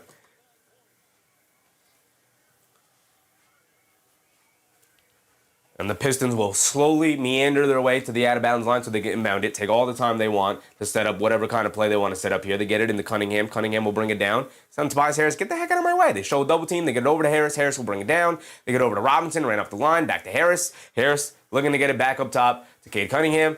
5 on the clock. Harris is going to isolate against Banchero. Rhythm dribble, pull up 3. Off the back rim, can't get it to go. Duran can't get the tip, but he gets fouled. And they say no shot, but they're in the bonus. So he's going to get 2 free throws out of it anyway with less than a second to go. Mark said, y'all know who I'm blaming for sure. For sure. Marcus Miller said, good morning. Good morning, Marcus Miller. Good afternoon. Good afternoon, yes, sir. I know that my guy Cone Juice with a subscription. Appreciate you, Cone Juice. He said, I know that you are in all of your glory that the Celtics are gone. Now that you have a clear what a great day and joyride to the NBA Finals. Nothing easy, brother. The Pistons are good. I'm not celebrating any. I'm not in glory of anything, brother. Now we got to play the 76ers. Good basketball team. Didn't matter. Didn't matter who won. No free passes to the NBA Finals. Eric C said, I'd rather have played Boston if I wanted an easier path. That's what I'm saying, Eric. What are we talking about? Boston was the easier matchup. Duran knocks down both free throws. 11-point lead. Suggs, quick catch and fire from the half court. Air balls it, and that'll be the end of the first half. And what a disastrous ending as Suggs goes down, holding his left ankle.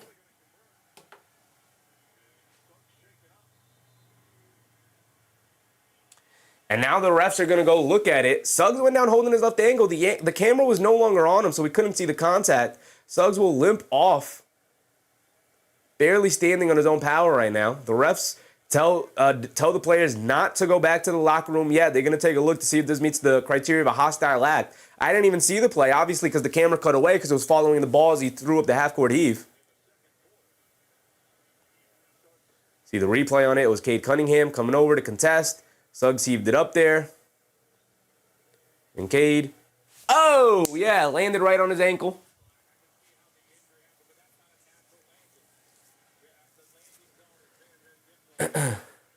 Lands on the back of his ankle, turning the ankle.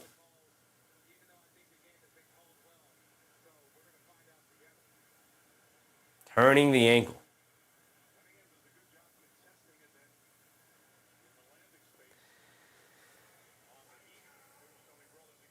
Mark said landing zone. We'll see.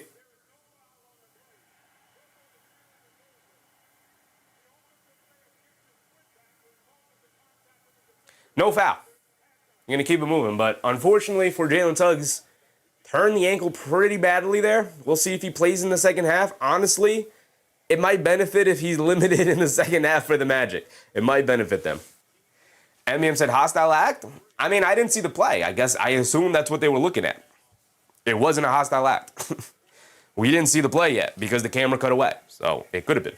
MBM said faking? All right, brother. You have a 250-pound dude, 6'7", 250-pound dude land on the back of your foot and twist your ankle and see if he's faking it.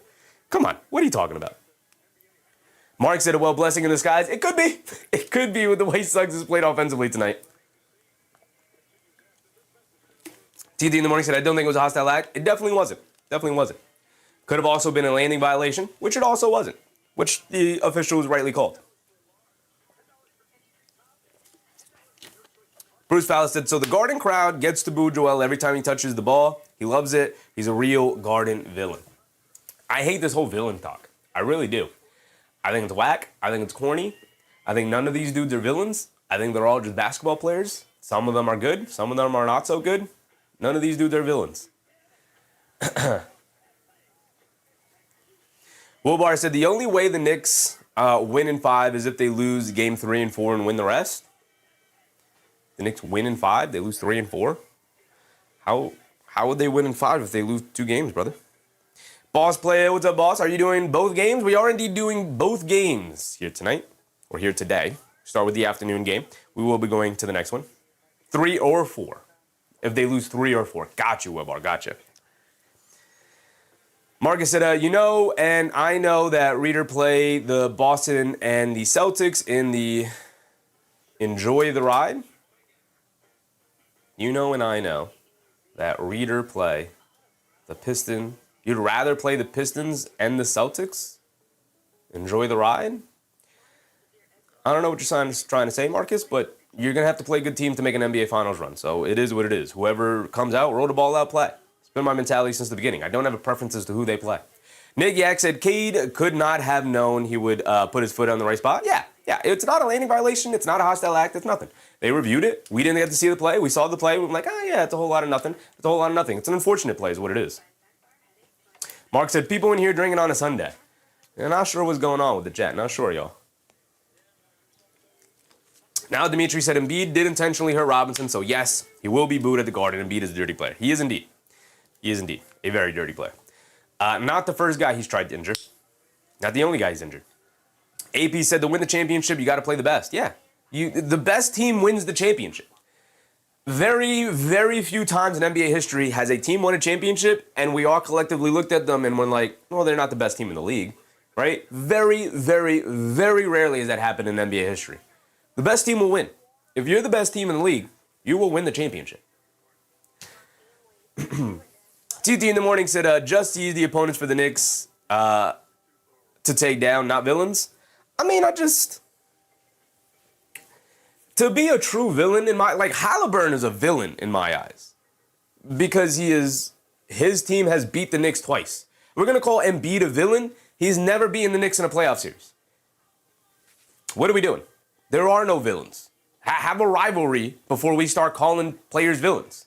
CJ McCollum's a villain. No, he's not. Trae Young's a villain. No, he's not. None of these dudes are villains. None of them.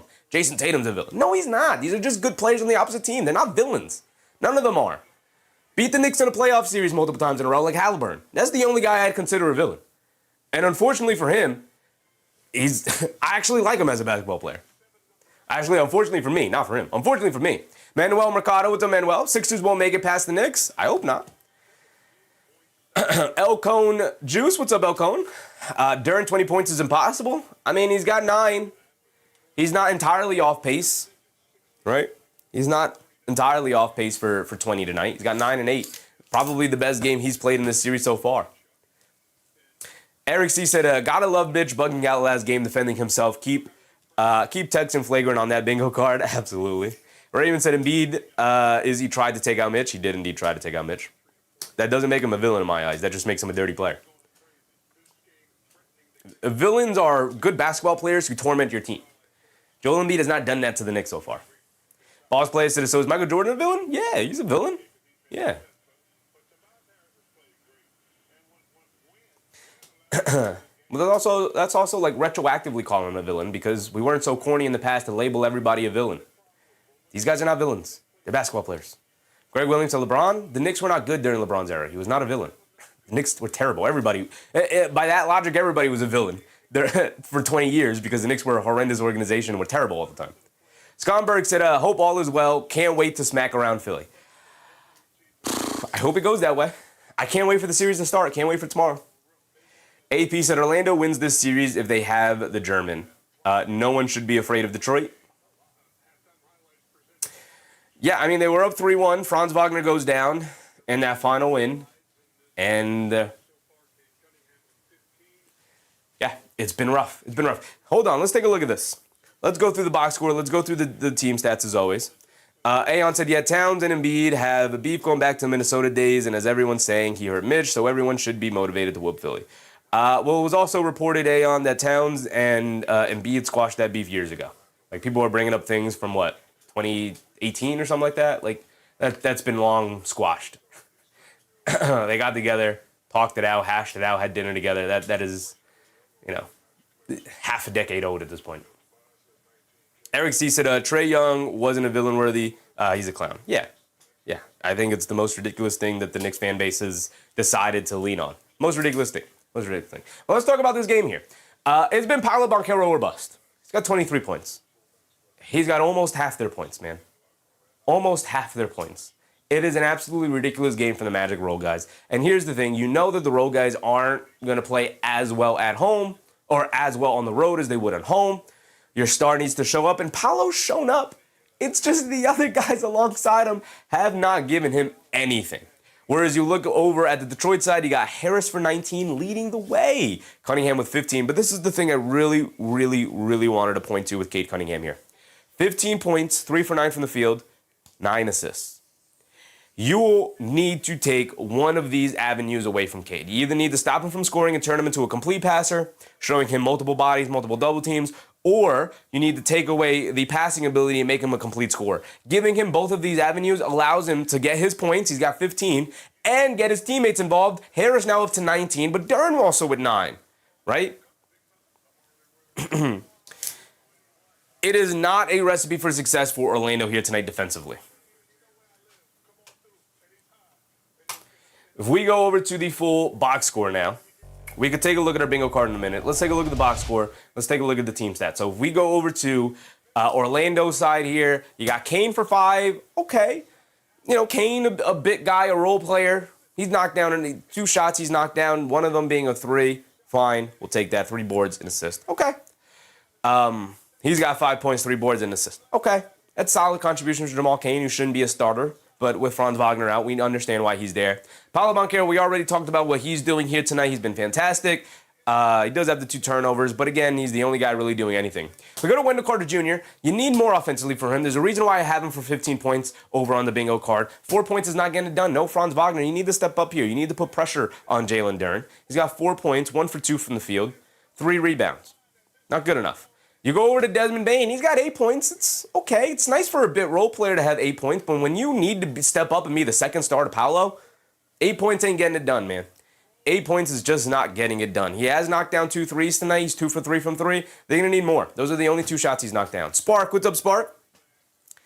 Is Hartenstein a villain? Hartenstein is a personal villain. He's not a villain to the Knicks. He's a personal villain to me, though. Aeon said Hartenstein got his bag. Don't hate him for that. Don't get me on my Hartenstein rant, Aeon. I know, like, you haven't been around for the regular season. Don't get me on my Hartenstein rant, brother. I hate that guy for life. That guy's a rat, a snake. He's a garbage basketball player. The thing that makes me most mad about Hartenstein is he's actually an amazing basketball player, and I just hate him for ruining my team, for ruining my experience of watching the team. I hate that guy for life. Hate him. Hate him. He didn't just get his bag because the Knicks offered him the bag as well. I'm not getting on my Hartenstein right. Not doing this. Not doing this. Turned his back on the franchise and then did the whole woe is me. Oh, it was so difficult to make this hit. No, it wasn't. No, just say you're not built for New York, loser. Don't get me on my Hartenstein rant. We're going to move right past that. Hartenstein is a personal villain for Schroeder and Tice. Eric said, gotta say, Chef is a Knicks fan, but calls game with no bias unless it's the Knicks. Unless it's the Knicks. I will be biased towards my Knicks. Chef deserves his flowers at the very least. Hit that like button. Best live stream content ever. Appreciate you, Eric. Very kind words of you, brother. Very kind words. But the guy really singing this team right now, getting back to the game, getting back to the box score, Jalen Suggs, man. Jalen Suggs, pretty rough night. 1 for 5 from the field, 2 points. We'll see how much he plays. I know we can go down here and see he's got 4 stocks, 2 steals, 2 blocks. Great. The effort has been there, but the overall game has not. It's not. 2 points, 1 for 5 from the field, 0 for 2 from 3. They need a better performance from him, and he has not been bringing it. Not at all. Not at all. Not offensively. They need him offensively, and he's not been bringing it. And if that's the case, you need to move away from him. You do, unfortunately. I know Javon Carter's played 6 minutes. He didn't really do anything. But I would lean a little bit more towards Javon Carter in the second half here. I'm not saying bench Suggs entirely, but I'd start splitting their minutes a little bit more effectively. He played 18 minutes. Carter played 6. I'd start getting that a little bit closer. Just a little bit. Javon Carter didn't score. Tristan Da Silva didn't score. He only played 4 minutes. Mo Wagner did score. He knocked down a 3. I like the energy he brought. He's a +7 in the 6 minutes he played. I would also lean on Mo Wagner slightly more here in the second half. I might even go to double bigs. I'd bring Mo Wagner in when Banchero goes to the bench, and I get that I think that's what they did, and that's not a lot of minutes because you need Banchero out there as much as possible. But I might even go double bigs occasionally to give Carter Jr. a bit of a breather. I understand they need his defense against Duren. You don't want Wagner matched up against Duren, but you got to find some lineup combinations to make this work. Because right now you're running out of options, you're running out of offense. And then Anthony Black, 16 minutes, 4 points, 1 for 6 is not helping. 0 for 3 from 3. It's not helping. It's not helping. 3 boards, 1 assist, a turnover. The role guys aren't showing up in a way that you need them to.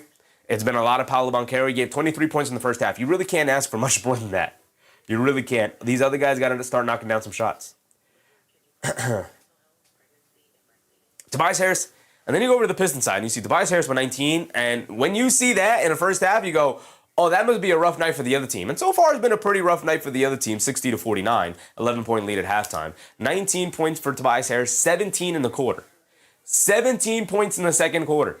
He had 2 in the first, 17 in the third. Duncan Robinson with 5. He's 1 for 7 from 3. You're getting a stinker from Duncan Robinson, and you're not taking full advantage because Tobias Harris stepped up in a major way. Duren's got 9 and 8. I think this is by far has been his best, most impactful game. He's got 4 offensive rebounds as well. And then you got Cade Cunningham dishing the ball out to everybody. 15 and 9, moving that thing around. They're not getting a ton of bench production, by the way, but they're leaning onto their starters, 2, 4, and 6 in terms of the minutes distribution. Dennis Jenkins got 11, mostly because he knocked down 2 threes, and as long as you knock down shots, I'm sure you'll get some minutes. All-Star Thompson with 6 points tonight. He's also is always a nice bonus when Thompson scores. That helped out a lot. Joseph said the Orlando Chokers. Bruce Fowler said there are 2 players who have synonyms here, the Invisible Man and He Who Shall Not Be Named. He who should not be mentioned? Yeah. I mean, you can mention them, but I'm going to stay away from it. I'm going to stay away from my Hartenstein rants. I've done it too many times this season. And by the way, we're probably going to end up covering a Thunder game or 2 here. Try to cover at least 1 game from each series, and then we'll evaluate from there which series are worth really locking into. Aeon said, all I'll say is hopefully Towns turns into a blessing in disguise from the iHeart situation, that playmaking and shooting is unmatched, and he even looked better defensively. Here's the thing, Aeon. They could have made the Towns trade with Hartenstein on the roster. But I'm not going to get into it. I'm not going to get into it. Why could they not play together? Why? Why couldn't they not have been in the starting lineup together? They traded Rando and DiVincenzo for Karl Anthony Towns. Why couldn't they not have made that trade anyway? But I digress. I understand they got Hartenstein, they got Towns because Hartenstein left for nothing. They had to pivot. I get that. I've talked about that plenty of times. But let's not have this discussion right now. It's not about the Knicks. We're in the playoffs. We're in the playoffs. Sconberg said, hell yeah, Rice and Judge are heating up. There you go. Yankees win again. Yes, sir. Too easy. Although I will say, Bruce, they consistently get out to good starts in the regular season. Like I said, it's in October when they have not shown up. Eric said, I'm so sad for Devo. Me too. Could not have happened to a better guy, man. Honestly. He's too good for that. It's too good to have that happen to him. Grandmaster Pauls. What's up, Grandmaster? There's a lot going on in those comments, brother. I don't know what that was about. Just that said, Rice might be hurt, though. All right. Let's go over to the team stats now. Evaluate what we're looking at. Buzzy Beater said, dang, you really can't rely on the Magic for anything. No, you can't. Not this Magic team. Maybe a fully healthy Magic team. Maybe. But not this Magic team. Orlando, 17-41 from the field. Detroit, 20-for-44. They're winning the possession battle, even if slightly. They are winning the possession battle. They've also made 3 more shots with the 3 more attempts. So honestly, should not be out of the realm of possibility. Both teams have made 8 3-point attempts and 19 attempts for Detroit, 18 for Orlando. Pretty even, pretty consistent all the way through. The differential here, free throw shooting battle, 16 attempts to 8 attempts. They've doubled them up on the free throws. They've made 5 more free throws. There goes your 11-point lead, along with the 3 more made 2-pointers. So that's 6 points, 5 more free throws gives you the 11-point lead. So there it is. They've made 3 more shots. They've made 5 more free throws. That's where the lead comes from. Rebounding battle, 20-24, about even. More shots available, so that's where their lead comes from, although they have snagged 2 more offensive rebounds than the Magic have. Turnover battle, 9-3. So this is also going to sink you. You're not turning them over at all, and you have turned it over nine times yourself. 9-3 is not great. Points in the paint, 10-18. You're not scoring any points in the paint. Everything coming on jump shots, even from Paolo.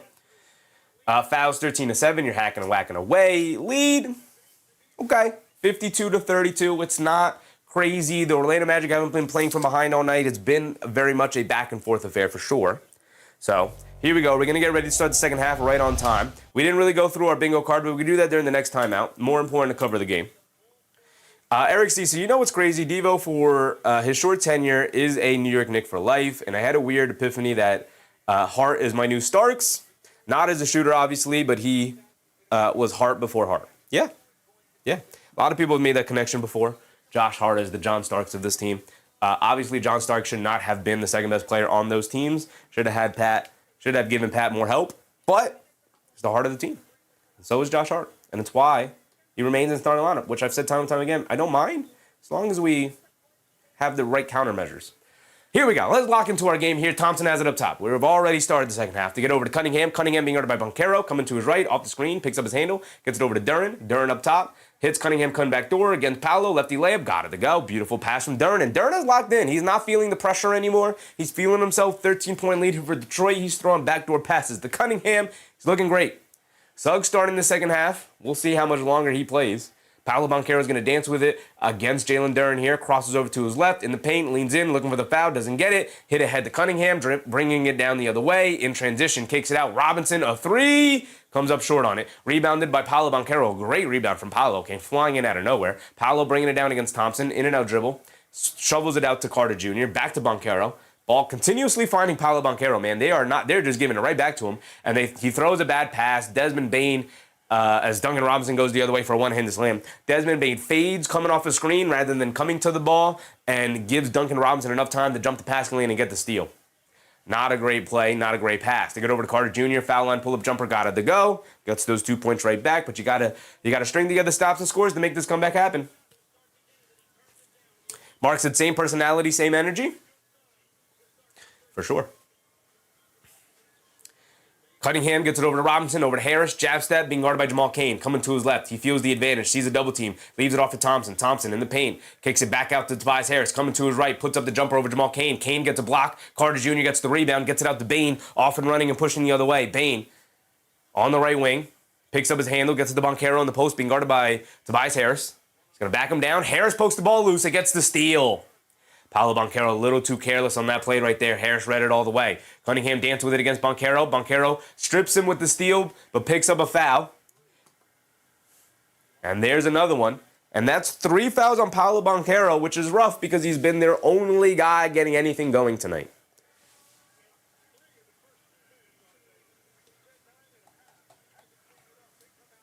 Bruce Fowler said Detroit will pull this out at home, and Detroit will feel like they dodged the first-round bullet. They can take either Cleveland or Toronto with home court.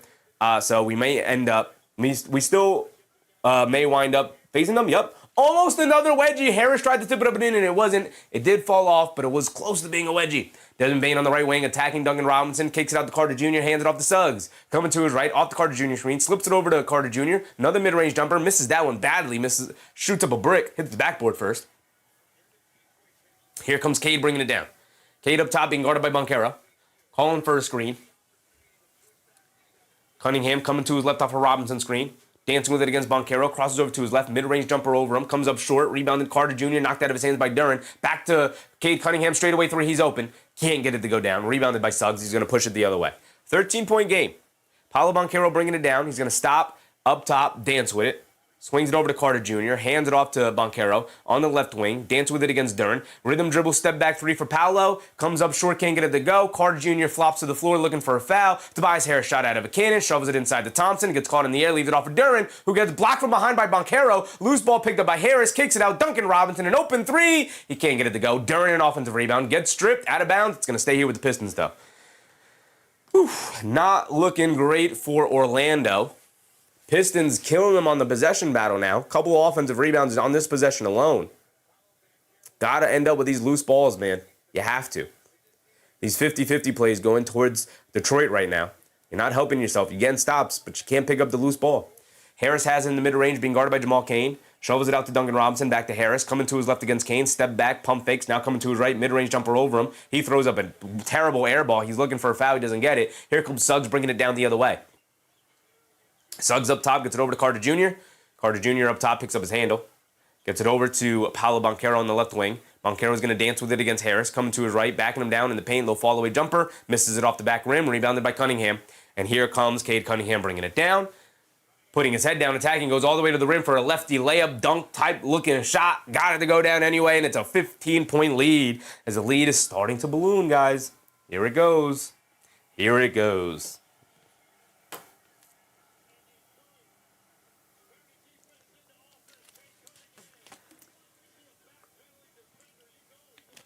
Isaiah Gardner said, OMG Duncan sucks as a three-point shooter. He said Duncan was an out trade. I think it was just a free agent signing. And he's their only shooter. So it was fine enough. He just, is not the greatest shooter in the world. He's not a knockdown three-point. Actually, he kind of is a knockdown three-point shooter. I wouldn't leave that guy open. He's just having a miserable night. Miserable night for Duncan Robinson. He is 3 for 12. And I believe 1 for 8 or 1 for 9 from 3. Matt Sub said 3 turnovers in 2 minutes is crazy for Paolo. He's got no help, man. I got nothing but respect after this performance here from Paolo Banchero. He's got no help out there. None whatsoever. At least for Detroit, when we say, oh, Cade, yeah, he doesn't have another ball handler. At least Harris can knock down shots. At least occasionally Robinson can knock down shots. You got Duren to play off of as a big. Right? Even if he's not really contributing well enough, you can go to Stewart, who's solid. Or you can go to Paul Reed. They got options. They're not great options, but they got options. Whereas you look at this Magic team, and they're pretty heavily reliant right now on Jamal Cain. Pretty heavily reliant on Desmond Bane. They got Jalen Suggs out there not doing anything. I mean, the guy rolled his ankle before halftime. Why are we leaning on him so heavily? Get him out of the game. Get him out of the game. Mark said, been saying it, Magic and a Magic. The fact that we're even here in Game 7 just goes to show you that playoff Pistons are suspect. A little bit. I'll tell you what, though, their ability to build confidence against this Magic team is not going to bode well in the next round for the next team that sees them. But we'll see. We'll see how it plays out.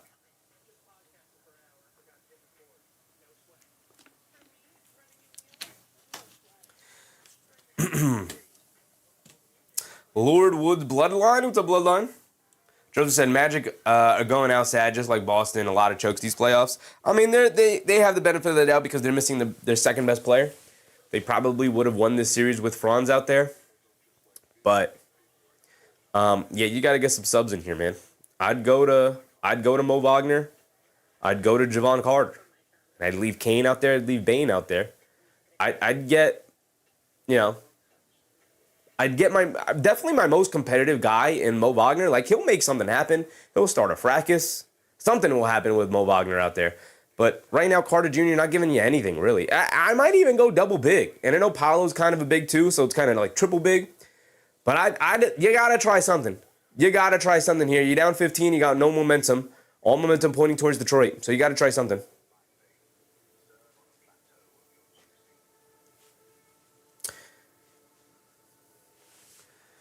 Bruce Fowler said, it's rough up in Boston these days from their NFL head coach to eliminated Celtics to last place Red Sox. Yuck. Yeah. Yeah, it's been rough for Boston, and I couldn't be happy about it.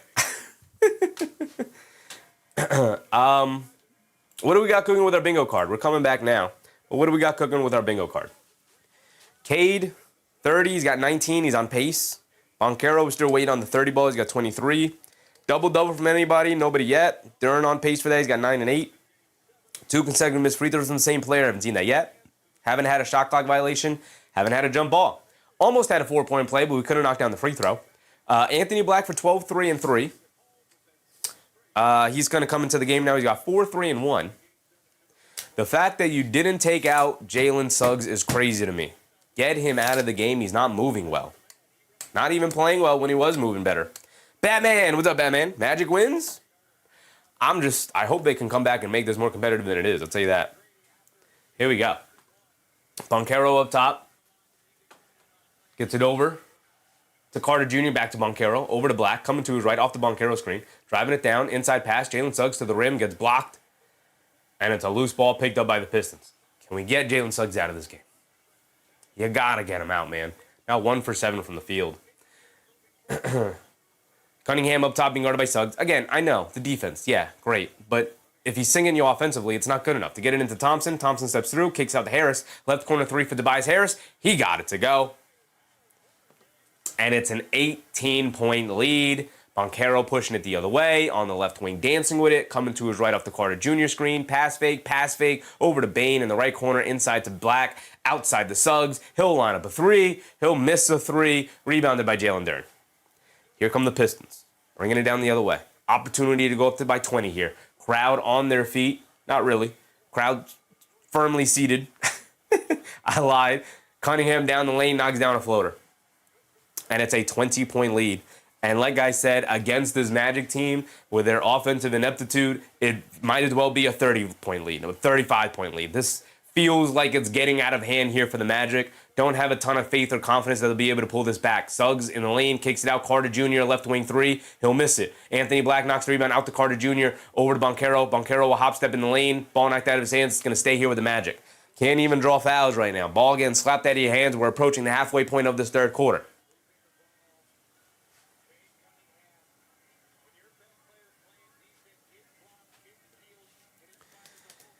Rob P, what's up, Rob? Franz injury pretty detrimental. I mean, you miss your second best player, yeah. Yeah. And when fully healthy, I'd argue he's their first best player. Missing that guy, yeah, it's pretty detrimental. Javon Carter's going to sub in. Cade Cunningham's going to sub out. Same lineup pretty much. You could see it here, just Javon Carter in. They get it into Black. Black gets it out to Javon Carter. Wide open right wing 3. Short. Banchero the rebound. In the paint. Off the rebound. Goes up. Layup got it to go for Paolo Banchero. All right. It's going to have to come from rebound. It's going to have to come from somewhere. Kay Hazy said Suggs has been abysmal.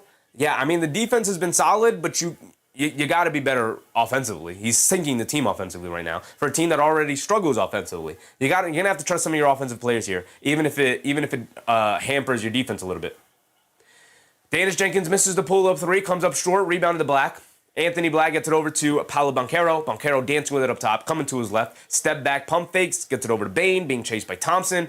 Bane pulls it out, attacking to his right, off the screens, got a little space, throws up a floater, got it to go for Desmond Bane. 16-point game, stops and scores. That's how you're going to get it. Stops and scores.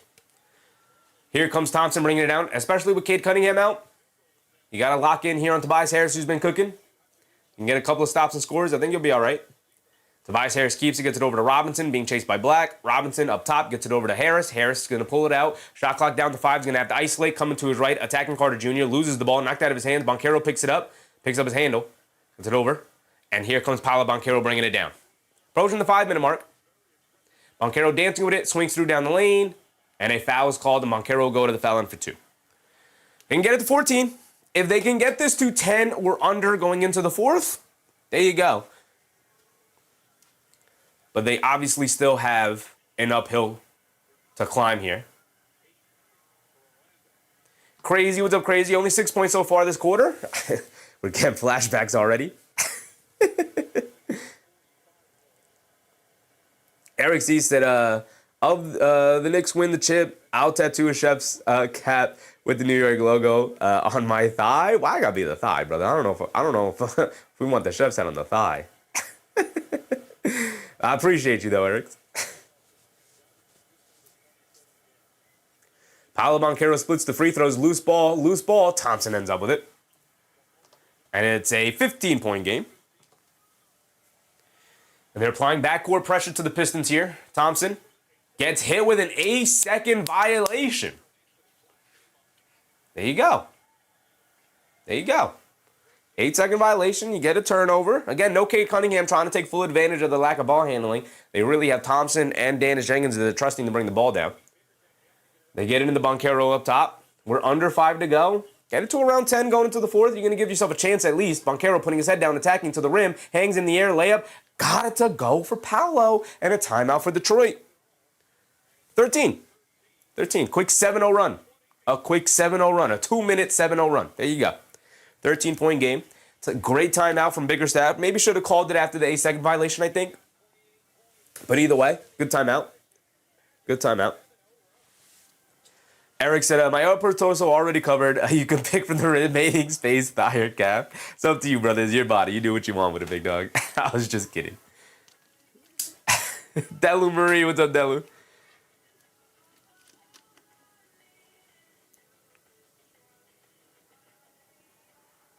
Just that's a Bickerstaff dad still with us? I'm not sure. Mark with a wild question, but I respect it. I respect the question.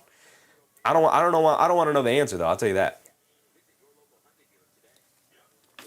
TT in the morning said Detroit needs somebody with an N. I assume Cade or somebody. I mean, they really have 2 ball handlers. Well, I guess they can go Marcus Sasser. But he hasn't played all series long, hasn't really been a part of the rotation all year. You know, Dennis Jenkins kind of won out that backup point guard spot. So they have Jenkins in the game, and I guess they're just going to trust Jenkins to bring the ball down here. Isaiah Garner said, I think if the Raptors beat the Cavs, they're going to give Detroit problems in the playoffs, and they got Scotty to lock up Cade and RJ. I think if the Raptors beat the Cavs, they can give Detroit problems. I do think the Raptors could give them problems. The issue when you play the Pistons is what kind of answers do you have against them offensively? It's not the most difficult thing in the world to stymie this Pistons team defensively because they have limited options. They're still capable, as you're seeing tonight. Harris can go off. Robinson can have a good shooting night, of course. They got some guys who could get hot from 3, but obviously they're not reliable, as we've seen throughout this series. The biggest thing with the Pistons is what counters do you have towards their defense? Because it's obviously the main thing that it's the best part of them is their defensive impact and that they can turn you over. And when they do turn you over, it gets them out and running. So you have to limit turnovers against this team, which the Orlando Magic are not doing a great job of here tonight, which is part of the reason that the Pistons and Cade Cunningham are able to get out and run and pick up a lot of assists. What you want to do against the Pistons is find avenues to score a little bit more easily against them and limit their ability to get on run, because if you can turn this into a half-court game, which the playoffs tend to turn into, that's when the Pistons tend to run into problems. But what they do so well defensively is they turn you over, thanks to guys like All-Star Thompson. Even a Cade Cunningham is pretty good defensively, and they can fly around. They got guys who fly around. They bring energy guys. Excuse me. They bring energy guys off the bench like Javonte Green and you know, guys like that to fly around. They immediately put Cade back in the game. They're like, all right, this is game 7. We can't play around with this lead. So that's the right move from Jenkins, I will say. Judge that said, career high 45 ain't happening tonight. I mean, he's got 28, 2 points away from the 30 ball. If I'm Banchero, I'm telling coach, don't take me out. I'm staying in the whole time. It's game 7. I'm going out swinging, right? Maury said, I'd rather the Raptors win. It'll be easier for the Pistons if they win today. Go Raptors. Yeah, I think the Cavs are a tough matchup. I think the Cavs are the tougher matchup because they have more options to score against this Pistons defense than the Raptors do, who I think will struggle mightily to score against the Pistons. But I think either way, I think Detroit should be favored in a series against either of those teams. Dennis Jenkins bringing it down, being guarded by Devon Carter, pulls it out, gets it over to Cunningham. Anthony Black trying to chase in the lane, kicks out to Thompson, shovels it out to Jenkins, mid-range pull-up jumper along the baseline, got it to go. It's a shot he consistently tends to go to, and he got there and he knocked it down. That's what you like to see for a guy who's struggling from the field. Get to your spot and knock it down. We haven't gone through the bingo cards. You guys are going to have to let me know. They get it over to Banchero on the left wing, being guarded by Harris. Jab step, coming to his left. Pulls it back out, now coming to his right. Pulls it all the way out, being guarded by Cunningham. He's going to dance with it, come to his left. Gets caught in the air, kicks out to Devon Carter, sees a double team, tries to get over to Anthony Black. Ball knocked loose. Carter picks it up out to De Silva. De Silva inside Banchero. He's got to put up the baseline jumper as the buzzer expires. Comes up short. Excellent defense from the Pistons there. Flying around, not giving an inch. And we got under 4 minutes to go here. My timer's slightly ahead. Cunningham driving it down on Carter. Stops and just pulls up over him. He's just too tall. Mo Wagner's going to come into the game now. And now here comes Anthony Black crossing over to his right. They kick it up top. Carter Jr. not even looking at the basket. Wide open on the pick and pop. Not even looking at the rim, brother. To get over to De Silva. What is the point of swinging it if you're wide open straight away? And you should be capable of knocking down that shot, Carter Jr.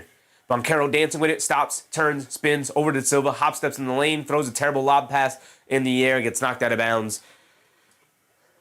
Gets knocked out of bounds by All-Star Thompson. Eric C said, TZ, every time you say Sasser, I think of How I Met Your Mother and the Casser joke. I'm sorry, I had to say it. TT in the morning said, we got Harris for 15 on the bingo. Oh, we do. See, we do. You guys, we had that in the first half. You guys didn't even remind me. We'll get to it during the next timeout break. They get into Silva, quick catch and fire at the buzzer. Throws up an air ball. This is a shot clock violation. There's another one. There's another one. Not said, poor Paolo, absolutely no one helping. Not a soul out there helping him. Not a soul. I know shot clock violations up here. As the Pistons will bring the ball down now. And we have Harris for 15, wherever that is, down there in the corner. Thompson up top. Hands it off to Cunningham.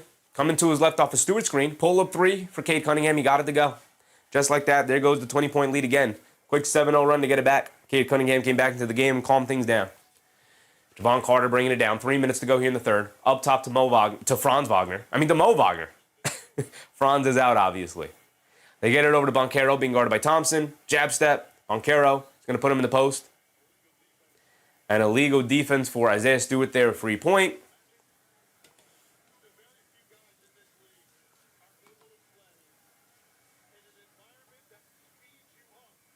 Gigi said, the fact that the Magic allowed a wasted Tobias Harris to go off on them is all I need to know and stop watching. Banchero at the foul line for one more. We're for the technical. Free throw. Comes up short. I at least wanted a better performance here from the Magic overall. Isaiah Gardner said this game is over. He's looking like it. He's looking like it. Don't have a ton of confidence in his Magic team to pull it off, I'll tell you that. Whatever goes here. What's up, whatever goes here? Where's Kane? Went to the bench. Getting his normal rotation. Banchero dancing with it against Javonte Green. Tagging to his left. Leans in. Low fall-away jumper off glass. Got it to go for Paolo. There's 30. There's 30 for Paolo. He's doing his part. Not sure about anybody else. Cade Cunningham bringing it down, being guarded by Anthony Black. Coming to his right, picks up his handle, kicks it out to Thompson. Thompson hands it back off to Cunningham, coming to his left, being guarded by Anthony Black. Cunningham backing him down, sees a double team, spins, ball knocked loose. Bane able to pick it up. Then gets it over to Anthony Black. Great hands from him. Hit ahead to Banchero. Banchero coming to his left, stops, picks up his handle, out to Bane. Bane, pass fake, back to Banchero. Banchero swings through to his right, now dancing with it against Cade Cunningham, crosses over to his left. And it's a foul on the floor.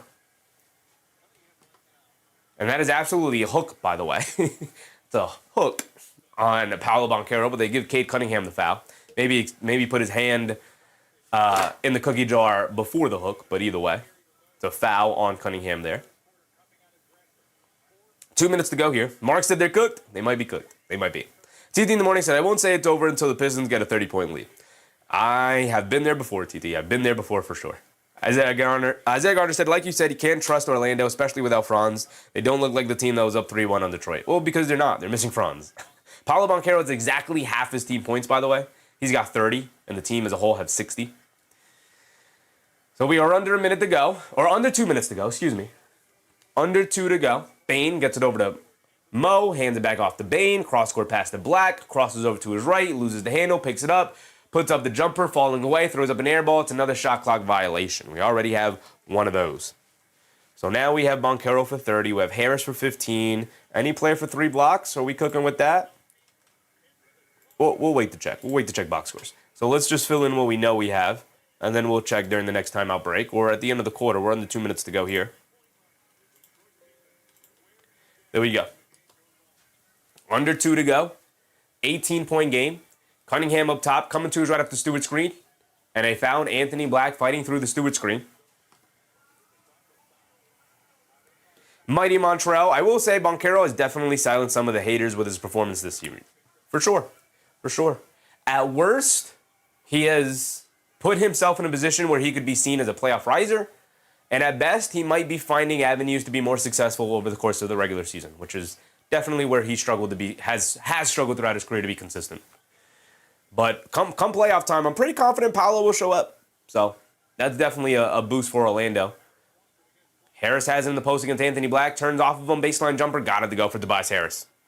At a certain point, if you're Orlando, you have to front Tobias Harris there. You got to try and front him. Can't keep giving him post touches when he's frying your shorter defenders. Banchero, he'll throw up the mid-range jumper. He'll miss it. Jamal Cain, the offensive rebound. Ball knocked out of his hands, and a loose ball foul is called. I think that's on Tobias Harris as well. Bruce Bell said, allergies killing me. I'm starting to feel it a little bit. The medication's starting to wear off, but we'll be all right. We have a little bit of time before the start of the next game anyway. Isaiah Garner said, Franz went down and everything went down for Orlando, sadly. Yeah, they're just not a talented enough team to survive an injury to either Paolo or Franz. Really an injury to anybody. They're not a talented enough team overall, and they're not a well-coached enough team overall. Cade Cunningham finally subs out for the final minute here. Kane gives it over to Banchero on the left wing. We're approaching a minute. And a foul. Duncan Robinson will send Banchero to the foul line for 2. A reach-in foul on Duncan Robinson there. So we need a player to foul out. Doesn't look great. Nobody really in foul trouble. Everybody with 3 or less. And any player for 3 blocks, which we'll double check. We haven't had a travel. Carter June for 15 seems rough. Cade for 30, still on the board. Could happen. Bane for 3 threes. I think he has 2. He's got 2. He's made 3 shots, and I know he knocked down that floater. So he's got 2 threes. Paolo only has 3 assists. The thing about Paolo's assist, TT in the morning, in order to get an assist on the other side, your teammate needs to knock down the shot. And nobody for Orlando tonight has had the touch to knock down some of these shots. Banchero does knock down both of the free throws. He has more than half his team points at this point. Isaiah Stewart lowers the shoulder and gets hit with a charge against Mo Wagner. That's a turnover. We got under a minute to go. 15? Is that a wild thing to ask for if you're Orlando? Like, you got to have, like, a goal in mind in terms of ending the quarter. When you're trailing like this, you gotta think, like, we got to chip away at it. There is no 10-point shot. There is no 5-point shot. So you got to do it basket by basket. And if you can get it to around 15, you give yourself a chance, I guess. Bane down the lane. Wild scoop layup. Can't get it to go. Long rebound. Banchero knocks it. Out of bounds. Can't save it. Sparks said Duncan Robinson 1 for 9 from 3 is sneaky hiding with this score.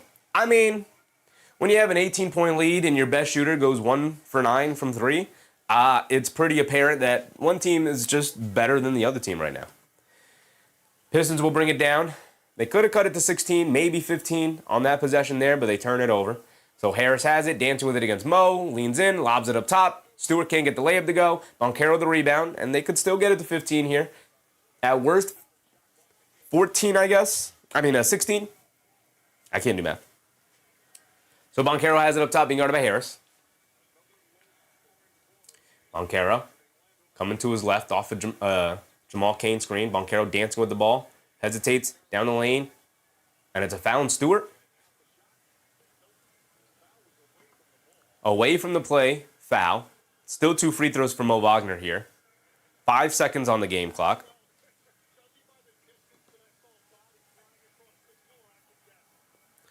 Morty said the Magic are collapsing. Epic fail for the Magic? I wouldn't call it an epic fail considering they're missing their best/second best player. Knicks fan said the Pistons suck, Magic are injured. I wouldn't say the Pistons suck, but the Magic are injured. And that obviously played a huge factor in this 3-1 comeback here for the Pistons. But they still had to go out and do it. You still had to go out and do it.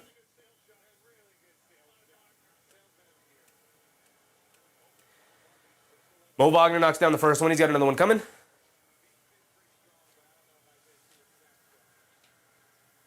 Knocks down both free throws. 16-point game.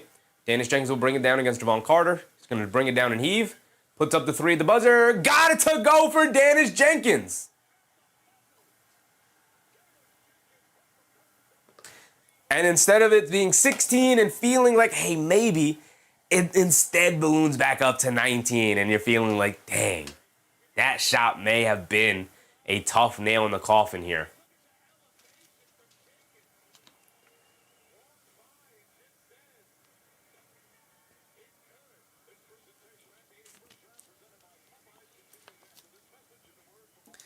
Crazy said we should get that box for spell check. Hey, brother, when you're in a rush, you're in a rush. You know? Vic P said, if a week ago someone said Boston would give up a 3-1 lead while Detroit comes back from a 3-1 lead, I wouldn't have believed it. I might have believed it. Because I was never really a true believer in this Celtics team this year. And I could see Orlando going up 3-1 and then losing it. I could see that happening. AB said, watching the New York Liberty once the NBA is over. Trevor, you got to get on board. I'll be on board. I'm not sure we will be streaming it, though. But I'll be there.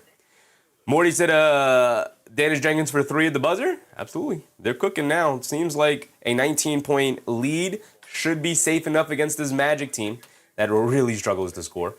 Mighty Montreal said 2 3-1 leads blown in the first round. Yeah. Yikes. Big yikes.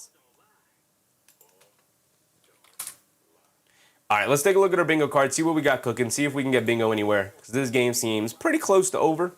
15 points scored here for the Orlando Magic in the third quarter. The second half of doom for Orlando, man. Second half of doom. 40 points in the second quarter for the Pistons. My goodness.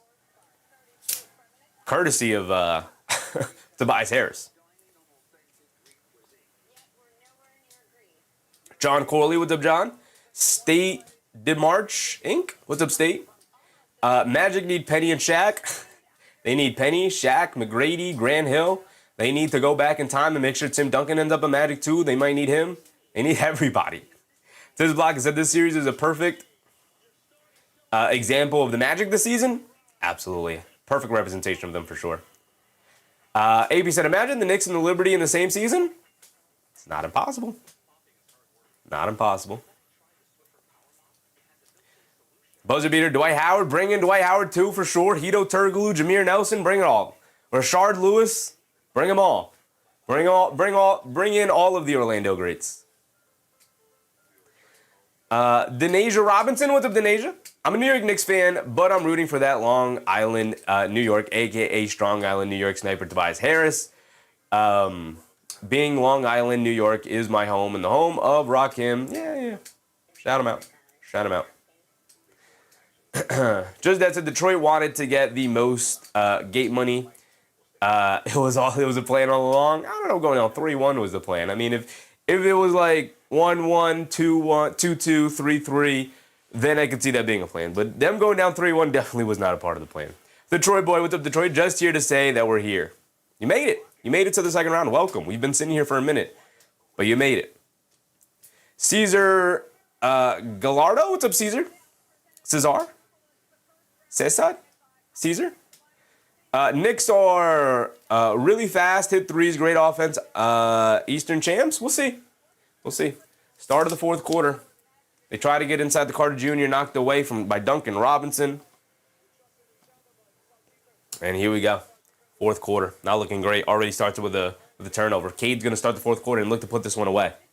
Cade kicks it out to Jenkins. He just hit a three. He's going to drive it down. Cross-court pass. Javonte Green, they leave him wide open in the right corner. He's going to miss it. Bane the rebound. Detroit boy said, I'm not at home, but I'm checking in. Appreciate you, brother. Appreciate you. Celebrate it. Celebrate the win. You got to celebrate them when you can get them. For sure. Nothing is guaranteed in the NBA. You're seeing it with the Magic. Losing Franz Wagner. Nothing is guaranteed in the NBA. So celebrate them. No matter how you get them, celebrate the wins. Rose Pierre with the Rose Pierre. Orlando needs a better center. They do need a better center. Carter Jr. may not be a starting center in the league. Solid, but, we talked about it. He's got to knock down those threes and be confident in taking those threes, and he is not doing that. Cunningham to the rim, gets the layup. All right, we didn't look at our bingo card again. But we'll take a look. We'll take a look, because we will get a timeout soon, and it's still 19. I hit the wrong button. The lights came back on. Then over to Jamal Cain, left wing three. Can't get it to go. Goes out of bounds. 10:30 to go. Time winding down on Orlando's season here. Judge that's at 64 going into the fourth of an elimination game is laid down. They're just not a good offensive team. And you're seeing it. You go down one of their better offensive players, you're going to miss that. Javonte Green, a wide open right corner three. This time he knocks it down. And it's a 22-point lead. Largest lead of the game. 10 minutes to go here for Orlando's season, which seems like it's going to come to an end. Detroit said, welcome Danis to the playoffs. He might be showing up right on time that they need him. Suggs all the way to the rim, gets swatted by Duren. Suggs took a hard fall, maybe got hit in the head. I guess they're going to go check. He's going to pop up. Seems all right.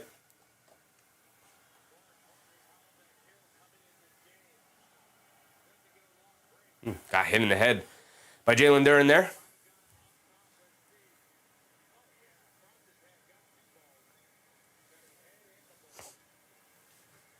That could, I guess, be a flagrant for getting hit in the head, but they're going to keep it a common foul. I like that. Suggs, foul line for 2 free throws. It's the first one. Where was that aggression all night, all series for Jalen Suggs? Outside of game one, did not bring it. Taking a look at our bingo card. Anthony Black not in the game. Haven't had a flagrant. Haven't had a tech. Do we have a double-double? Duren's got 10 rebounds. Can he get us one more point? Suggs goes 2 for 2 from the foul line. Oh, I gave him one already. It's back to 20. Back to 20. MBM said, okay, Detroit, you did what you were supposed to do. Welcome to the second round. There you go. There you go. I mean, going into the series, it was expected that Detroit was going to pull it out. Just had to be a little bit harder and a little bit more of a winding path in order to get it done. You get it inside to Javonte Green in the paint. Almost lost the handle. Picks it up. Pass fake. He's going to throw up a left wing three. He's going to miss a left wing three. Battle for the rebound. Duren knocks it out to Cunningham. And they got the shot clock reset. Cunningham driving to his left. Cross-court pass. Danis Jenkins wide open. Right corner three. He got it. And they got him going. That is huge going into the second round to get Danis Jenkins going. Huge for Jenkins. 14 points, 5 for 7 from the field. Morty said Danis Jenkins, Detroit Pistons for 3. He's cooking. It is huge to get Danis Jenkins going. He's been miserable pretty much all series long. Huge to get him going.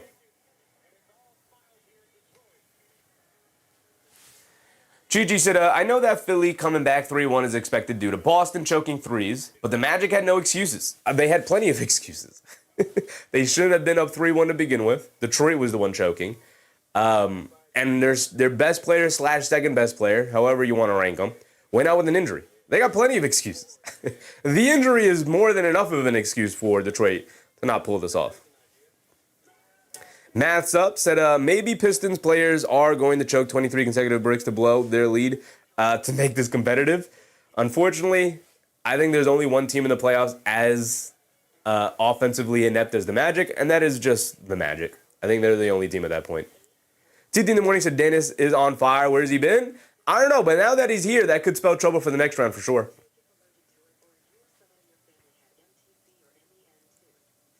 MBM said Orlando was playing with house money. Yeah, and they played with it and they lost it. Should have been able to pull that out, sneak out one of these games, for sure. But, down Franz Wagner, the expectation was that the Pistons should be able to have an opportunity in every single one of these games to pull it off. Orlando was going to be behind the 8 ball in every single game moving forward, especially in a Game 7 in Detroit. Had to pull out that Game 6, and they let it slip right between their fingers. Morty said, the underdog ain't winning today. No, not in this one. Not in this one. Raymond said, I'm sorry for the Pistons fans, but I like the underdog to win. All right, let's take a look at our bingo card. What do we got? What are we cooking up? Any player for 3 blocks. Let's take a look at the box score. Anybody for Orlando. You got Jamal Cain with 2. You got Suggs with 2. Nobody with 3. You go over to Detroit, because I'm standing right in the way of it. Detroit, anybody with 3. Nobody with 3. You got Cunningham with 2. You got Thompson with 2. Okay. So nobody with 3 blocks. No triple doubles. Nobody on pace for a triple double. Nobody has a double double either. We'll take a look at both of those. Nobody on pace for a triple double. Cunningham still sitting with 9 assists. He just made that pass. How is that not assist number 10? He should have 10 assists. After that pass to Dennis Jenkins. How does he only have 9 assists? They took an assist away, I guess? Cade is 2 away from 30. So Cade could give us 30. He could also give us the double-double. But he is not close to a triple. No, he's only got 1 rebound. So we don't have any of that. Cade close to the 30. We have Bane for 3 threes. He only has 2 tonight, I believe. He only has 2 tonight. Only 3 attempts. Bane, you gotta heave up them threes, brother. Duren for 20. Doesn't look likely. He's got 9 points. Travel has not happened. Carter Jr. for 15 ain't happening. He's got 6. Cade for 30 is on pace. Obviously needs 1 more basket. Triple-double. Nobody on pace for that. Paolo can't get the assist because none of his teammates are knocking down shots. 4-point play. We were close, but we missed a free throw. No technical fouls. No flagrant fouls. Robinson 3 threes. He is very famously 1 for 9 tonight from 3. So not really close to a bingo anywhere, really. Unfortunately for us. Here we go. A little over 9 minutes to go. They get it up top to Carter Jr. Bane down the lane, scoop layup. Got it to go in the foul. Can he cut this lead to 20? What will it do? Tiz Block said, was Philly your only bingo? No, we've had plenty of bingos. We've had 5 or 6 bingos now.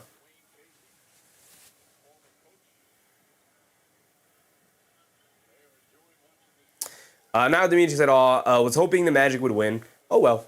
Yeah, that's kind of how I feel. It's kind of how I feel. King Tomador, what's up, King? What a comeback. I mean, they pulled off the comeback.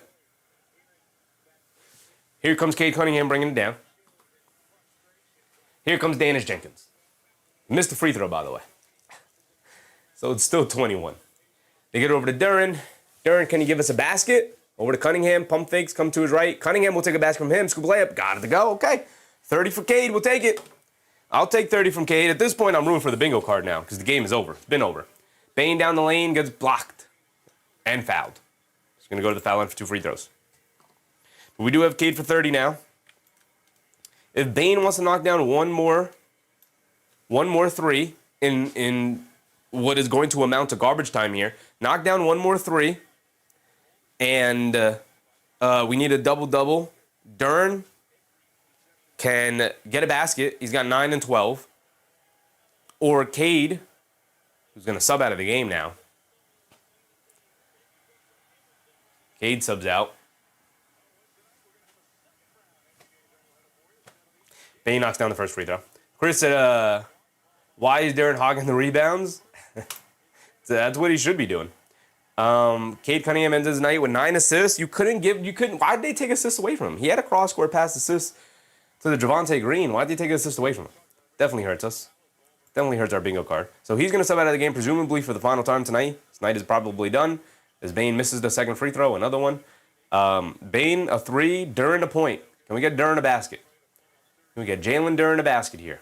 Hands it off to Jenkins. Coming to his right, off the screen. Pump fakes, over to Harris. Harris pump fakes, jab step, 3. You got it. When it pours, it rains, Orlando. When it pours, it rains. 8:15 to go.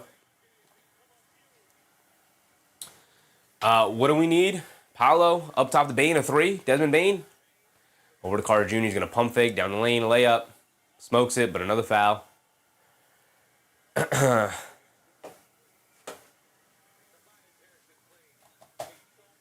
Morty said one of the best first-round comebacks ever? I don't know about that, brother. Tiz said same thing happened with Franz Game 3. Same thing happened with Franz Game 3? What happened with Franz Game 3? What are we referring to? Gigi said the fraud Pistons, the Detroit Pistons got exposed, washed up Tobias Harris, ain't scoring more than 10 points against anybody in the league. I mean, he might. Tobias Harris is solid.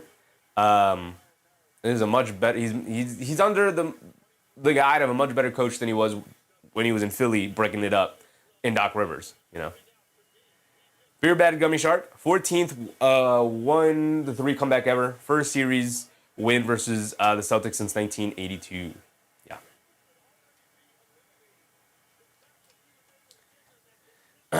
Morty said the whole world thought the Pistons were going to lose the series after being down 3-1. I mean, that's generally what happens when a team goes down 3-1, brother. Nobody sees a team go down 3-1 and think, oh yeah, the comeback is happening. But once it was already ruled out that Franz Wagner was going to be out, it was, yeah, comeback is pretty possible here for the Pistons. So, no, I got to disagree, big dog. Banchero down the lane gets the layup off the turnover that they caused. Cool, great, awesome. The Fleas, with the Fleas. He said, Detroit still sucks. Let's go next. Appreciate your generosity, the Fleas. Appreciate you, brother. Another turnover, Black. Big one-handed hammer. Anthony Black, are you close to anything? 20-point game with 7:30 to go. Rose said teams should not just rely on one player. I don't think the Orlando Magic want to rely on one player. Their second best player, if not their first best player, Franz Wagner, went out with an injury. Fung Pei said, slap your like because I don't have the proper subscriptions to watch the game. I'm just going to trust whatever you say. Appreciate you, Fung Pei. Appreciate you, brother. Eric C. said Philly comeback is better than this. Yeah, I mean, there's already a 3-1 comeback that is more impressive this first round, this season, brother. Namara said, thoughts on Philly trying to keep Knicks fans out? I think it's pretty embarrassing that they have to do that, but I understand why they're doing it. BMR said, Franz not Jordan, man. Magic just sold the series. Who said Franz was Jordan? You think a team missing, if not their first best player, their second best player amounts to nothing? Of course it limits your team, especially for a team that's already offensively limited. This is the 8th seed. What are we talking about? Morty said, bring on the Pistons criticism. I love it. We're the best team in the East, whether you like it or not. Detroit Pistons best team in the East? All right, brother. Be happy about your team, but okay. I've been very complimentary of the Pistons all night, but all right. That inferiority complex is coming out to play, big dog. Relax a bit.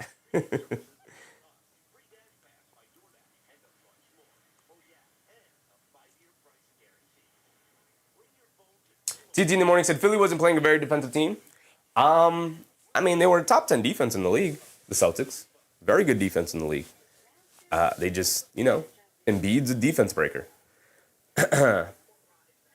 Embiid's a defense breaker. Maxey can be a defense breaker. And they didn't have a matchup for Embiid. It's part of the reason why they went out and traded for Vucevic, a bigger body, to defend some of the bigger bodies in the East. And then when push comes to shove, Joe Mazzulla said, nah, I'm good. I'm going to lean Luka Garza.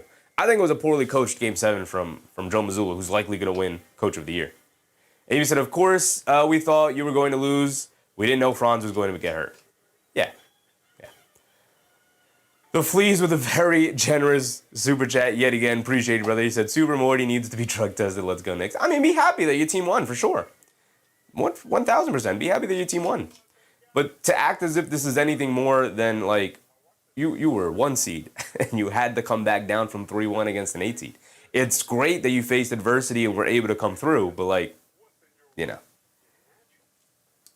Gigi said, let's quell this Detroit fans by telling the truth. Would Detroit come back down 3-1 to Philly, Boston, Cavs, Knicks, even Toronto? Let's be honest. I think maybe against Toronto. I think maybe against the Cavs. I think they have a chance of doing that against those two teams. Against the Knicks, no. Against Boston, I mean, we just saw Boston give up a 3-1 comeback. So I'll say maybe Boston. Philly, if Embiid is healthy, then no. So I think I'm pretty confident saying Philly, Knicks, definitely not. Boston, Philly, Knicks, and Cavs, I'm pretty confident saying no. Boston and Toronto, just because Boston, we just saw them do it to Philly, I gotta say, yeah, we could see that happening. Even though I do think maybe Philly, fully healthy with Embiid, yeah, made it tough. It's just a tough matchup for them. Cade Cunningham back in the game. They're not playing around with this Game 7 lead, man. I like it. I like it from JB Bickerstaff. Don't act as if you already won the game. Go out and actually win it. I like that a lot. Nice coaching from Bickerstaff here tonight. Cunningham up top. I like that Mosley tried some things. You know, he went to Mo Wagner. He went to Javon Carter. But ultimately, just going to run out of offense. You don't have enough offense here. You don't. Ajit with the Bajit. We're talking like Anthony Black, Jalen Suggs, Desmond Bane aren't buckets. They're not buckets. And Orlando loses one player and it's detrimental. They just haven't shown up. Why are we talking about is it Franz Wagner and Desmond Bane and Anthony Black are on the same level?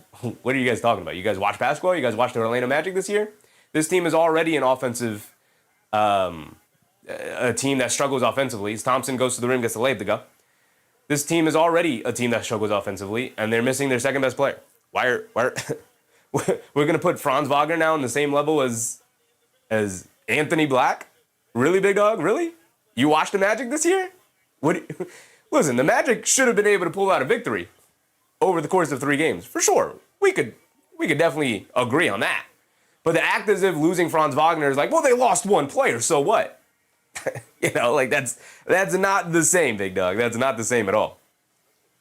Bane does knock down a 3. That helps with the bingo card. Yes, sir, Bane. Yes, sir. Now we just need a double-double. That's easy. Well, that's easy. Duran, give me about... Oh, Cade got 30 and 10. Cade's got 30 and 10. There's the double-double. We got bingo. We got bingo. For a game that ended probably around halftime, probably in the first half going into halftime, we still managed to find a way to get to bingo, baby. Hold on, let's update it. We did it. We made it.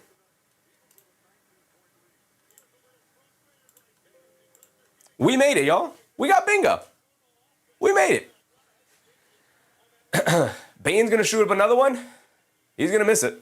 But we already got our 3 threes from Bane. We'll take it, baby. We'll take it.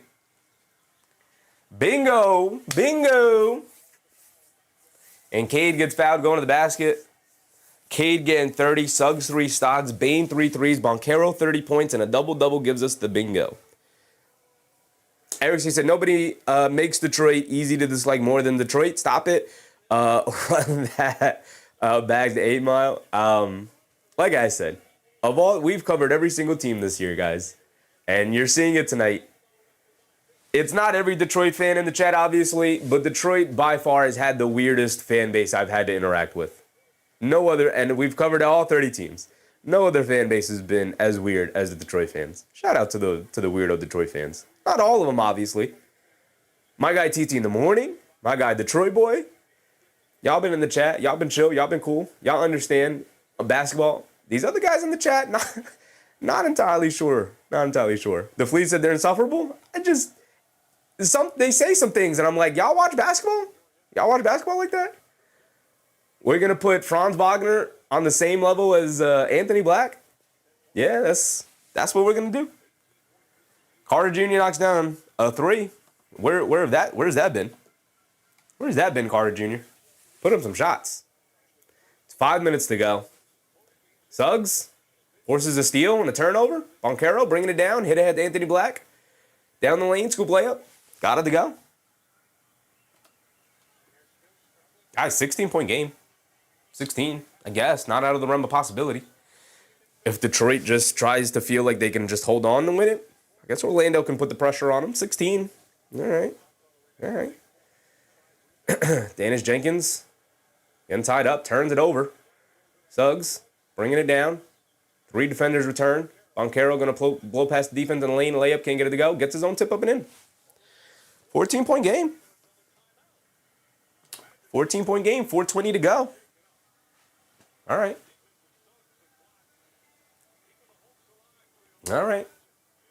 They're forcing turnovers now. All right. I mean, they still got a long road to go, but all right. 14-point game. There you go.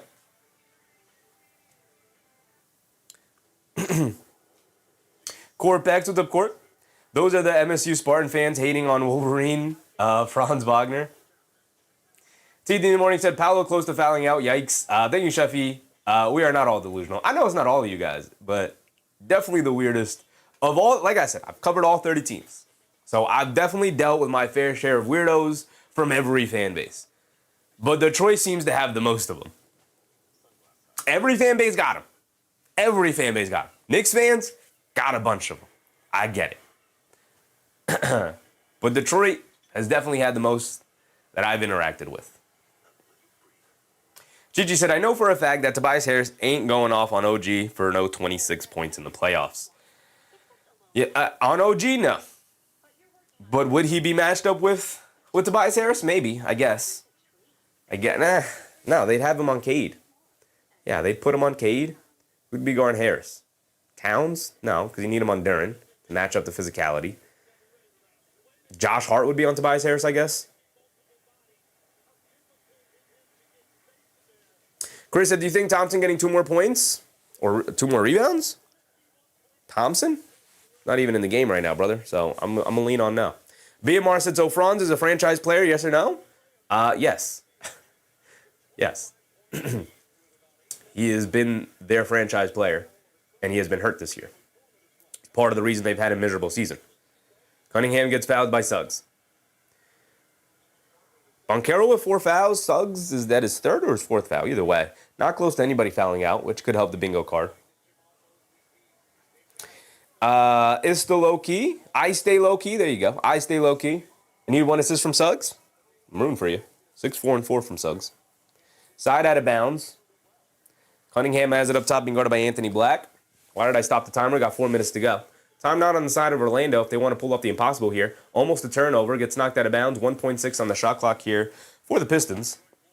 Eric's decent. I'm playing Run Rabbit Run, cheering for the D-Droughts. Just that, so Detroit isn't getting past the Cavs anyway? We'll see. The Flea said, who do you got Bridges on? I probably have him chasing Duncan Robinson, I guess. They lob it into Jalen Duren for the layup. There's the double-double, but we don't need it anymore, Duren. We don't need it anymore. TT in the morning said, Suggs has killed the Magic in this game. Yeah, his offense was pretty brutal. Suggs up top, Carter Jr., he'll fire a 3. He comes up short on it. Where was that confidence in the shooting from Carter Jr. earlier in the game? Brother, they needed you to at least shoot attempts, man. Needed you to at least attempt some of these shots. And you didn't. You turned them down, handed off to Paolo Banchero over and over and over again. My goodness.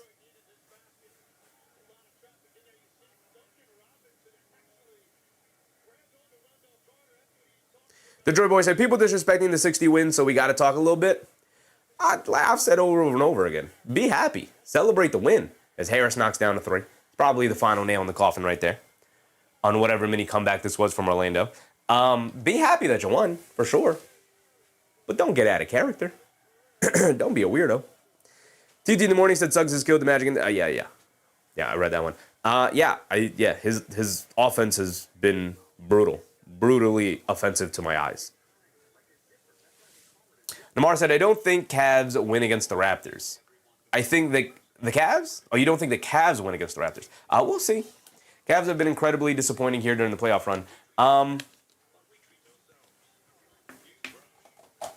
tell you what, I don't really like James Harden in a second-round matchup against a good defense. So I actually think the Raptors would put up a better fight. Crazy to say, but Detroit will be favored in against either of those teams. Eric C said, bring them on, people. Knicks will play anyone. Sixers are just an appetizer. Detroit going to dismount off their high horse if they get to the conference finals. And let's be honest, Detroit has had.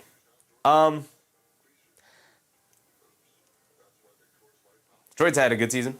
Yeah, Detroit's had a great season. 60 wins is nothing to scoff at. They had a great regular season. But, they faced a flawed team in the first round and went on 3-1. When fully healthy. And then they lost their best / second best player in Franz. And suddenly Detroit found answers again.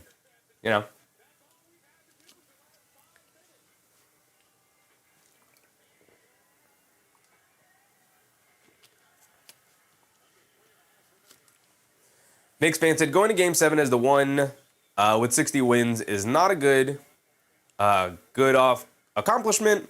You should have won in 5 or 4. Y'all barely beat an 18. I mean, a win is a win. You take the wins where you can get them. Again, there's caveats to it, sure. All of the things, for sure. We could talk about that. But a win is a win. You take your wins where you could get them, especially for a team that hasn't won a playoff series with this core. So they're going to win a playoff series for the first time with this core, which is valuable experience, no matter how you got it.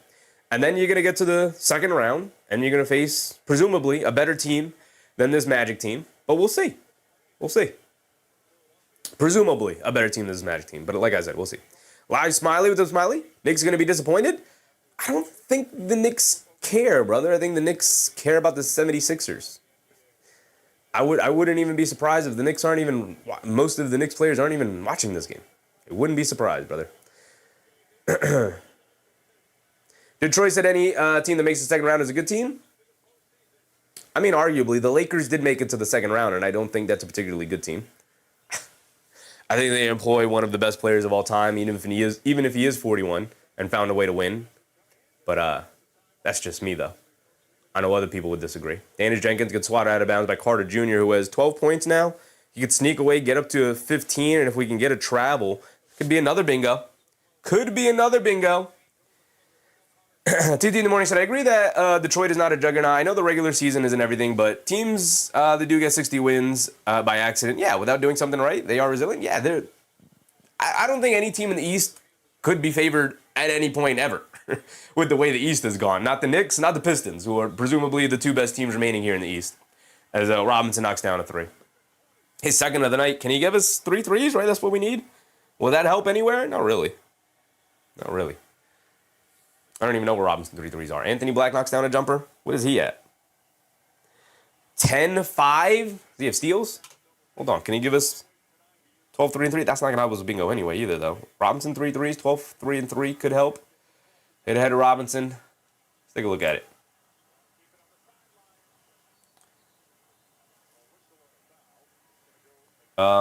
Black. Anthony Black. I should go down to the Magic to check out his stat line. Go up to the Magic. Anthony Black, 10-5. 5 steals.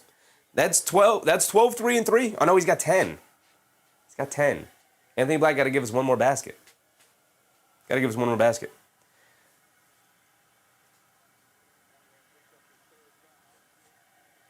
Smiley said Sixers sending the Knicks to Cancun. Sure. Eric C said, glad you're doing the next game. I caught on late today. What is your take on the next game? I think that one's going to be close. I think that one's going to come down to the wire. I had an expectation that Detroit was going to win this game tonight. I was hoping it was going to be close, but I wasn't confident it was going to be, and it didn't end up being close. Unfortunately for us, obviously. Black knocks down both free throws. That gives them 12. That gives them 12, baby. We got the 12, 3, and 3 from Anthony Black. Robinson, one more 3 and a jump ball can give us another bingo. Hold on. Keep fighting, Detroit. Keep fighting. It is a 17-point game after all. Okay.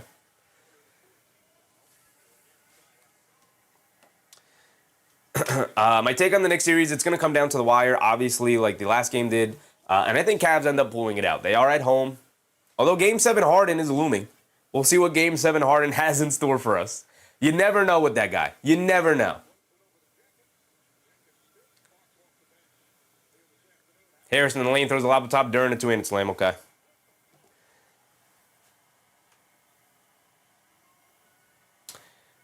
Detroit said, Magic are a talented team riddled with injuries. 76ers are also a talented team riddled with injuries. Let's just add some context instead of saying 1-8 nonsense. Yeah, for sure. There's a ton of context to it. Ton of context. Mark said, Pistons fans chanting is super lame. You're in Game 7 to playing team? Nah, I disagree. I disagree with that, Mark. I don't think it's lame at all. Detroit has not seen a playoff series win. This is their first playoff series win since when? Almost a decade? When was the last time you won a playoff series? Over a decade? Celebrate. Celebrate it. You're never guaranteed. You're never guaranteed. It was ugly. There's, asterisks and all kinds of caveats as to why they pulled off the 3-1 lead. But so what? It is what it is. You played the game, you won the game. Right? You walk away with a victory. Celebrate your first time winning a playoff series. Like, if this were the Knicks celebrating winning a Game 7 in round 1 against Atlanta, I'd agree with you. Because you were expected to win. And I know Detroit is the 1 seed, 60 wins, expected to win against this Magic team. But still, it's the first time winning, so I'm going to give them grace for that. I disagree on that.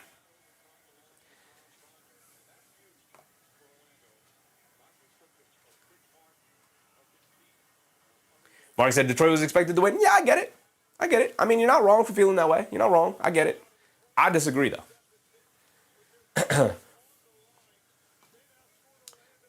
Inside the Duran, he gets fouled. This one's over. Obviously, Orlando's going to fight to the very end, but this one's over. This one's over. Felipe said RJ Barrett over points. Expecting a big game from RJ. Game 7 RJ. Hopefully that's a thing. Number 1 seed, Lane. Yeah, I get it. I get it, Mark. I'm going to give him grace. Franz Wagner. Oh, I thought they were going to say Paolo Banchero was fouling up. I'm going to give him grace. It's their first win in a while. Celtics were expected to win against the 76ers. They were. But they would not have been chanting in Game 7 in Boston, though. I think is his point, TT in the morning. They would not have been chanting in Boston, leading against 76ers in Game 7. They might have been chanting, like, we want Knicks or something like that. But I don't even know if Boston would have did that. I think that's the point he's saying. Mark said, no grace from me. Yeah, I get it. I get it. LP with the LP. So I still want the Raptors to win, but please, and not because of a breakout performance by RJ, as it will awaken the old RJ stands from way back when. I loved RJ. RJ was, I had him ranked ahead of Mitch. Had him ranked ahead of Mitch. He was my favorite player in the Knicks to watch. That's not true. Mitch was my favorite player to watch, but RJ was my number 1 guy I was supporting on the team. Obviously, number 3 overall pick, was rooting for him and his success and whatnot. But I'm happy to see him succeed, especially considering that the OG trade has worked out so well for my Knicks. You know. Jelly O. Smith, I think Scotty Barnes doesn't get enough love from the media. In my opinion, he's been top 5 playoff performer this season, and he's not 5. I think Scotty Barnes has been phenomenal. I think his defense has been so underrated, not talked about enough, not talked about almost at all. I think his defense has been insane in this series. Sometimes when he's out there, it feels like he's guarding all 5 guys. I think he's been fantastic. Mark said, I remember where I was when I heard the OG trade. Me too. Me too. I do too. And I was so upset that Quickly was involved. I was like, it couldn't just be RJ and like a pick or two. We had to throw Quickly in there too. Now our bench is going to be depleted. But ultimately, it was worth it. Had to pay Quickly. And you look at the contract that Quickly got, and it's like, oh yeah, that makes sense as to why they traded Quickly. They were not going to be able to keep him on the contract. Mark said I was at L&B Spumoni Gardens in Brooklyn. I don't remember where I was going, but I was with my dad getting ready to go somewhere when the trade broke. And then we spent the whole car ride talking about it. And me continuously just saying, like, they had to include Quickly. Like, I was so upset about having to include Quickly. Obviously, I was upset having to trade RJ, but I knew it made sense. And I knew a trade to RJ, trading RJ was eventually going to come. But yeah, I was like, they had to include quickly too, man. I couldn't stop saying it during the car ride. My dad was like, all right, like he was never a huge Quickly fan, but he was like, okay, is it that big of a deal? I was like, yeah, it kind of is. If you're gonna trade RJ and in Quickly, you're really shrinking your bench there. But then, of course, Deuce McBride stepped up, so it all worked out anyway.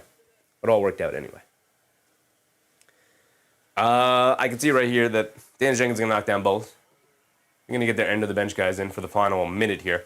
But this is gonna wrap it up here. Pistons are on fire. There you go. TT in the morning said, I didn't even realize Tobias Harris had 30 points. Has he ever had 30 this season? That's a good point. I don't know if he scored 30 this season at any point. It's a good point. I don't know. Probably. Have to assume, right? But that's going to end us right there. Anthony Black missed the free throw, so he ends with 11, 5, and 5. Couldn't even give us the 12, 3, and 3 we needed on the bingo card, but we didn't get a jump ball anyway. Robinson ended the night with 2 threes. Duran doesn't get the 20. No flagrant, no 2 consecutive missed free throws, no triple-double, no travel. Carter Jr. ends the night with 13. So it's going to earn it right there. I mean, Paolo showed up. Nobody else did, though. These are all garbage time stats that they added on, by the way. Bane did not have 16. He had less than 10 coming into the fourth. Same with Carter Jr. He had like 5 points coming into the fourth. And same with Anthony Black, who had like 6 points coming into the fourth, something like that. So, Albie said, funny how someone's trash and another's treasure. Tobias was demonized in Philly. Yeah. Yeah, I mean, we also have to take into account that they were coached by Doc Rivers. Not a great coach, especially in utilizing his role guys in that regard. So,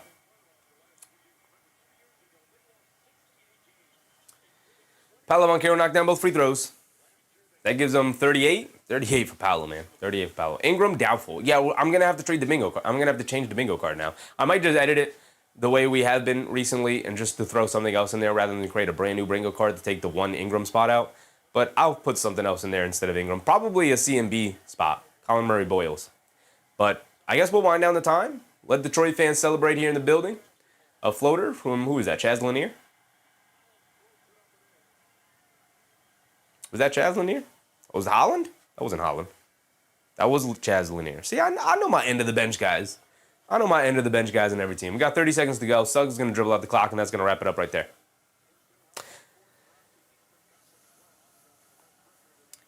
But that's going to wrap us up right there. We do have bingo to gift out, so let's do that right now before we sign off. But shout out all the channel members, whether you're gifted a membership or you decide to become a member all on your own. I do have to update this list because we have had bingo before. So we got to update it.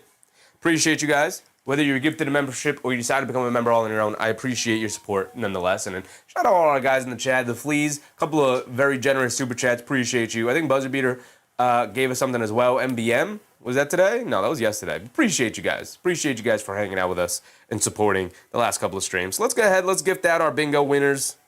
Let's gift it out. There goes Knicks fan. Sent the gold coin. Appreciate you, brother.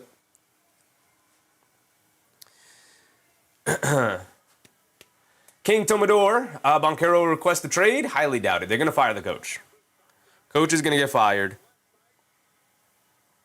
And they're going to run it back. Hopefully they're going to be healthier. And that's their next step. They're going to run it back. Same roster. Marginal improvements. Maybe they make a couple of trades here and there. But Bane was their big trade, and they just couldn't be healthy. Franz Wagner injured. Remember Orlando started the year off really, really nice, really feisty, and then they suffered injuries. Gigi said, would Mosley make the trip back to Orlando? Oh, no, he knows he's gone. He knows he's gone. Now blowing a 3-1 lead. He saved his job and then lost his job again. Detroit said, ready for more good basketball? Yes, sir. Season continues. Absolutely. All right. Let's send it out to the community. If YouTube doesn't want to beat YouTube, terrible, terrible. Let me access to the chat. There you go. Why do I have to close it out and then reopen it again just to get access to gift out our memberships? Gift out to our winners. For bingo night. Oh, I forgot. Always got it. I should look up how to take out the fact that I have to put in the password every single time I want to send out rewards to the community. Appreciate you guys. Gigi said, I just realized Isaac was out too. Isaac was out too. We did get one bingo. we did get one bingo. I'm going to have to throw bingo up here instead of this. We're going to have to throw bingo up here. I'll figure that out so we could point to it at the end of the night. Instead, we still have the player graphic sliding, which has consistently been the Knicks because we haven't needed the player graphic slideshow. But no love from the refs. What's up, no love? You know what's funny about the Magic fans firing the coach is a coach is always public enemy number one when the team has no point guard. That's fair. Suggs has clearly been hampered by injuries this season. Franz Wagner, we know, went down with the injury. This season was hampered with it majority of the year. They didn't have Mo Wagner to start the year, had him about 3/4 of the way through the season. So they dealt with injuries here and there. So that sucked for them. But yeah, maybe a backup point guard, knowing that Jalen Suggs is dealing with all these injuries. When fully healthy, Suggs is solid.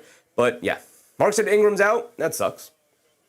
All right, so the next game starts when? 7:30? Right?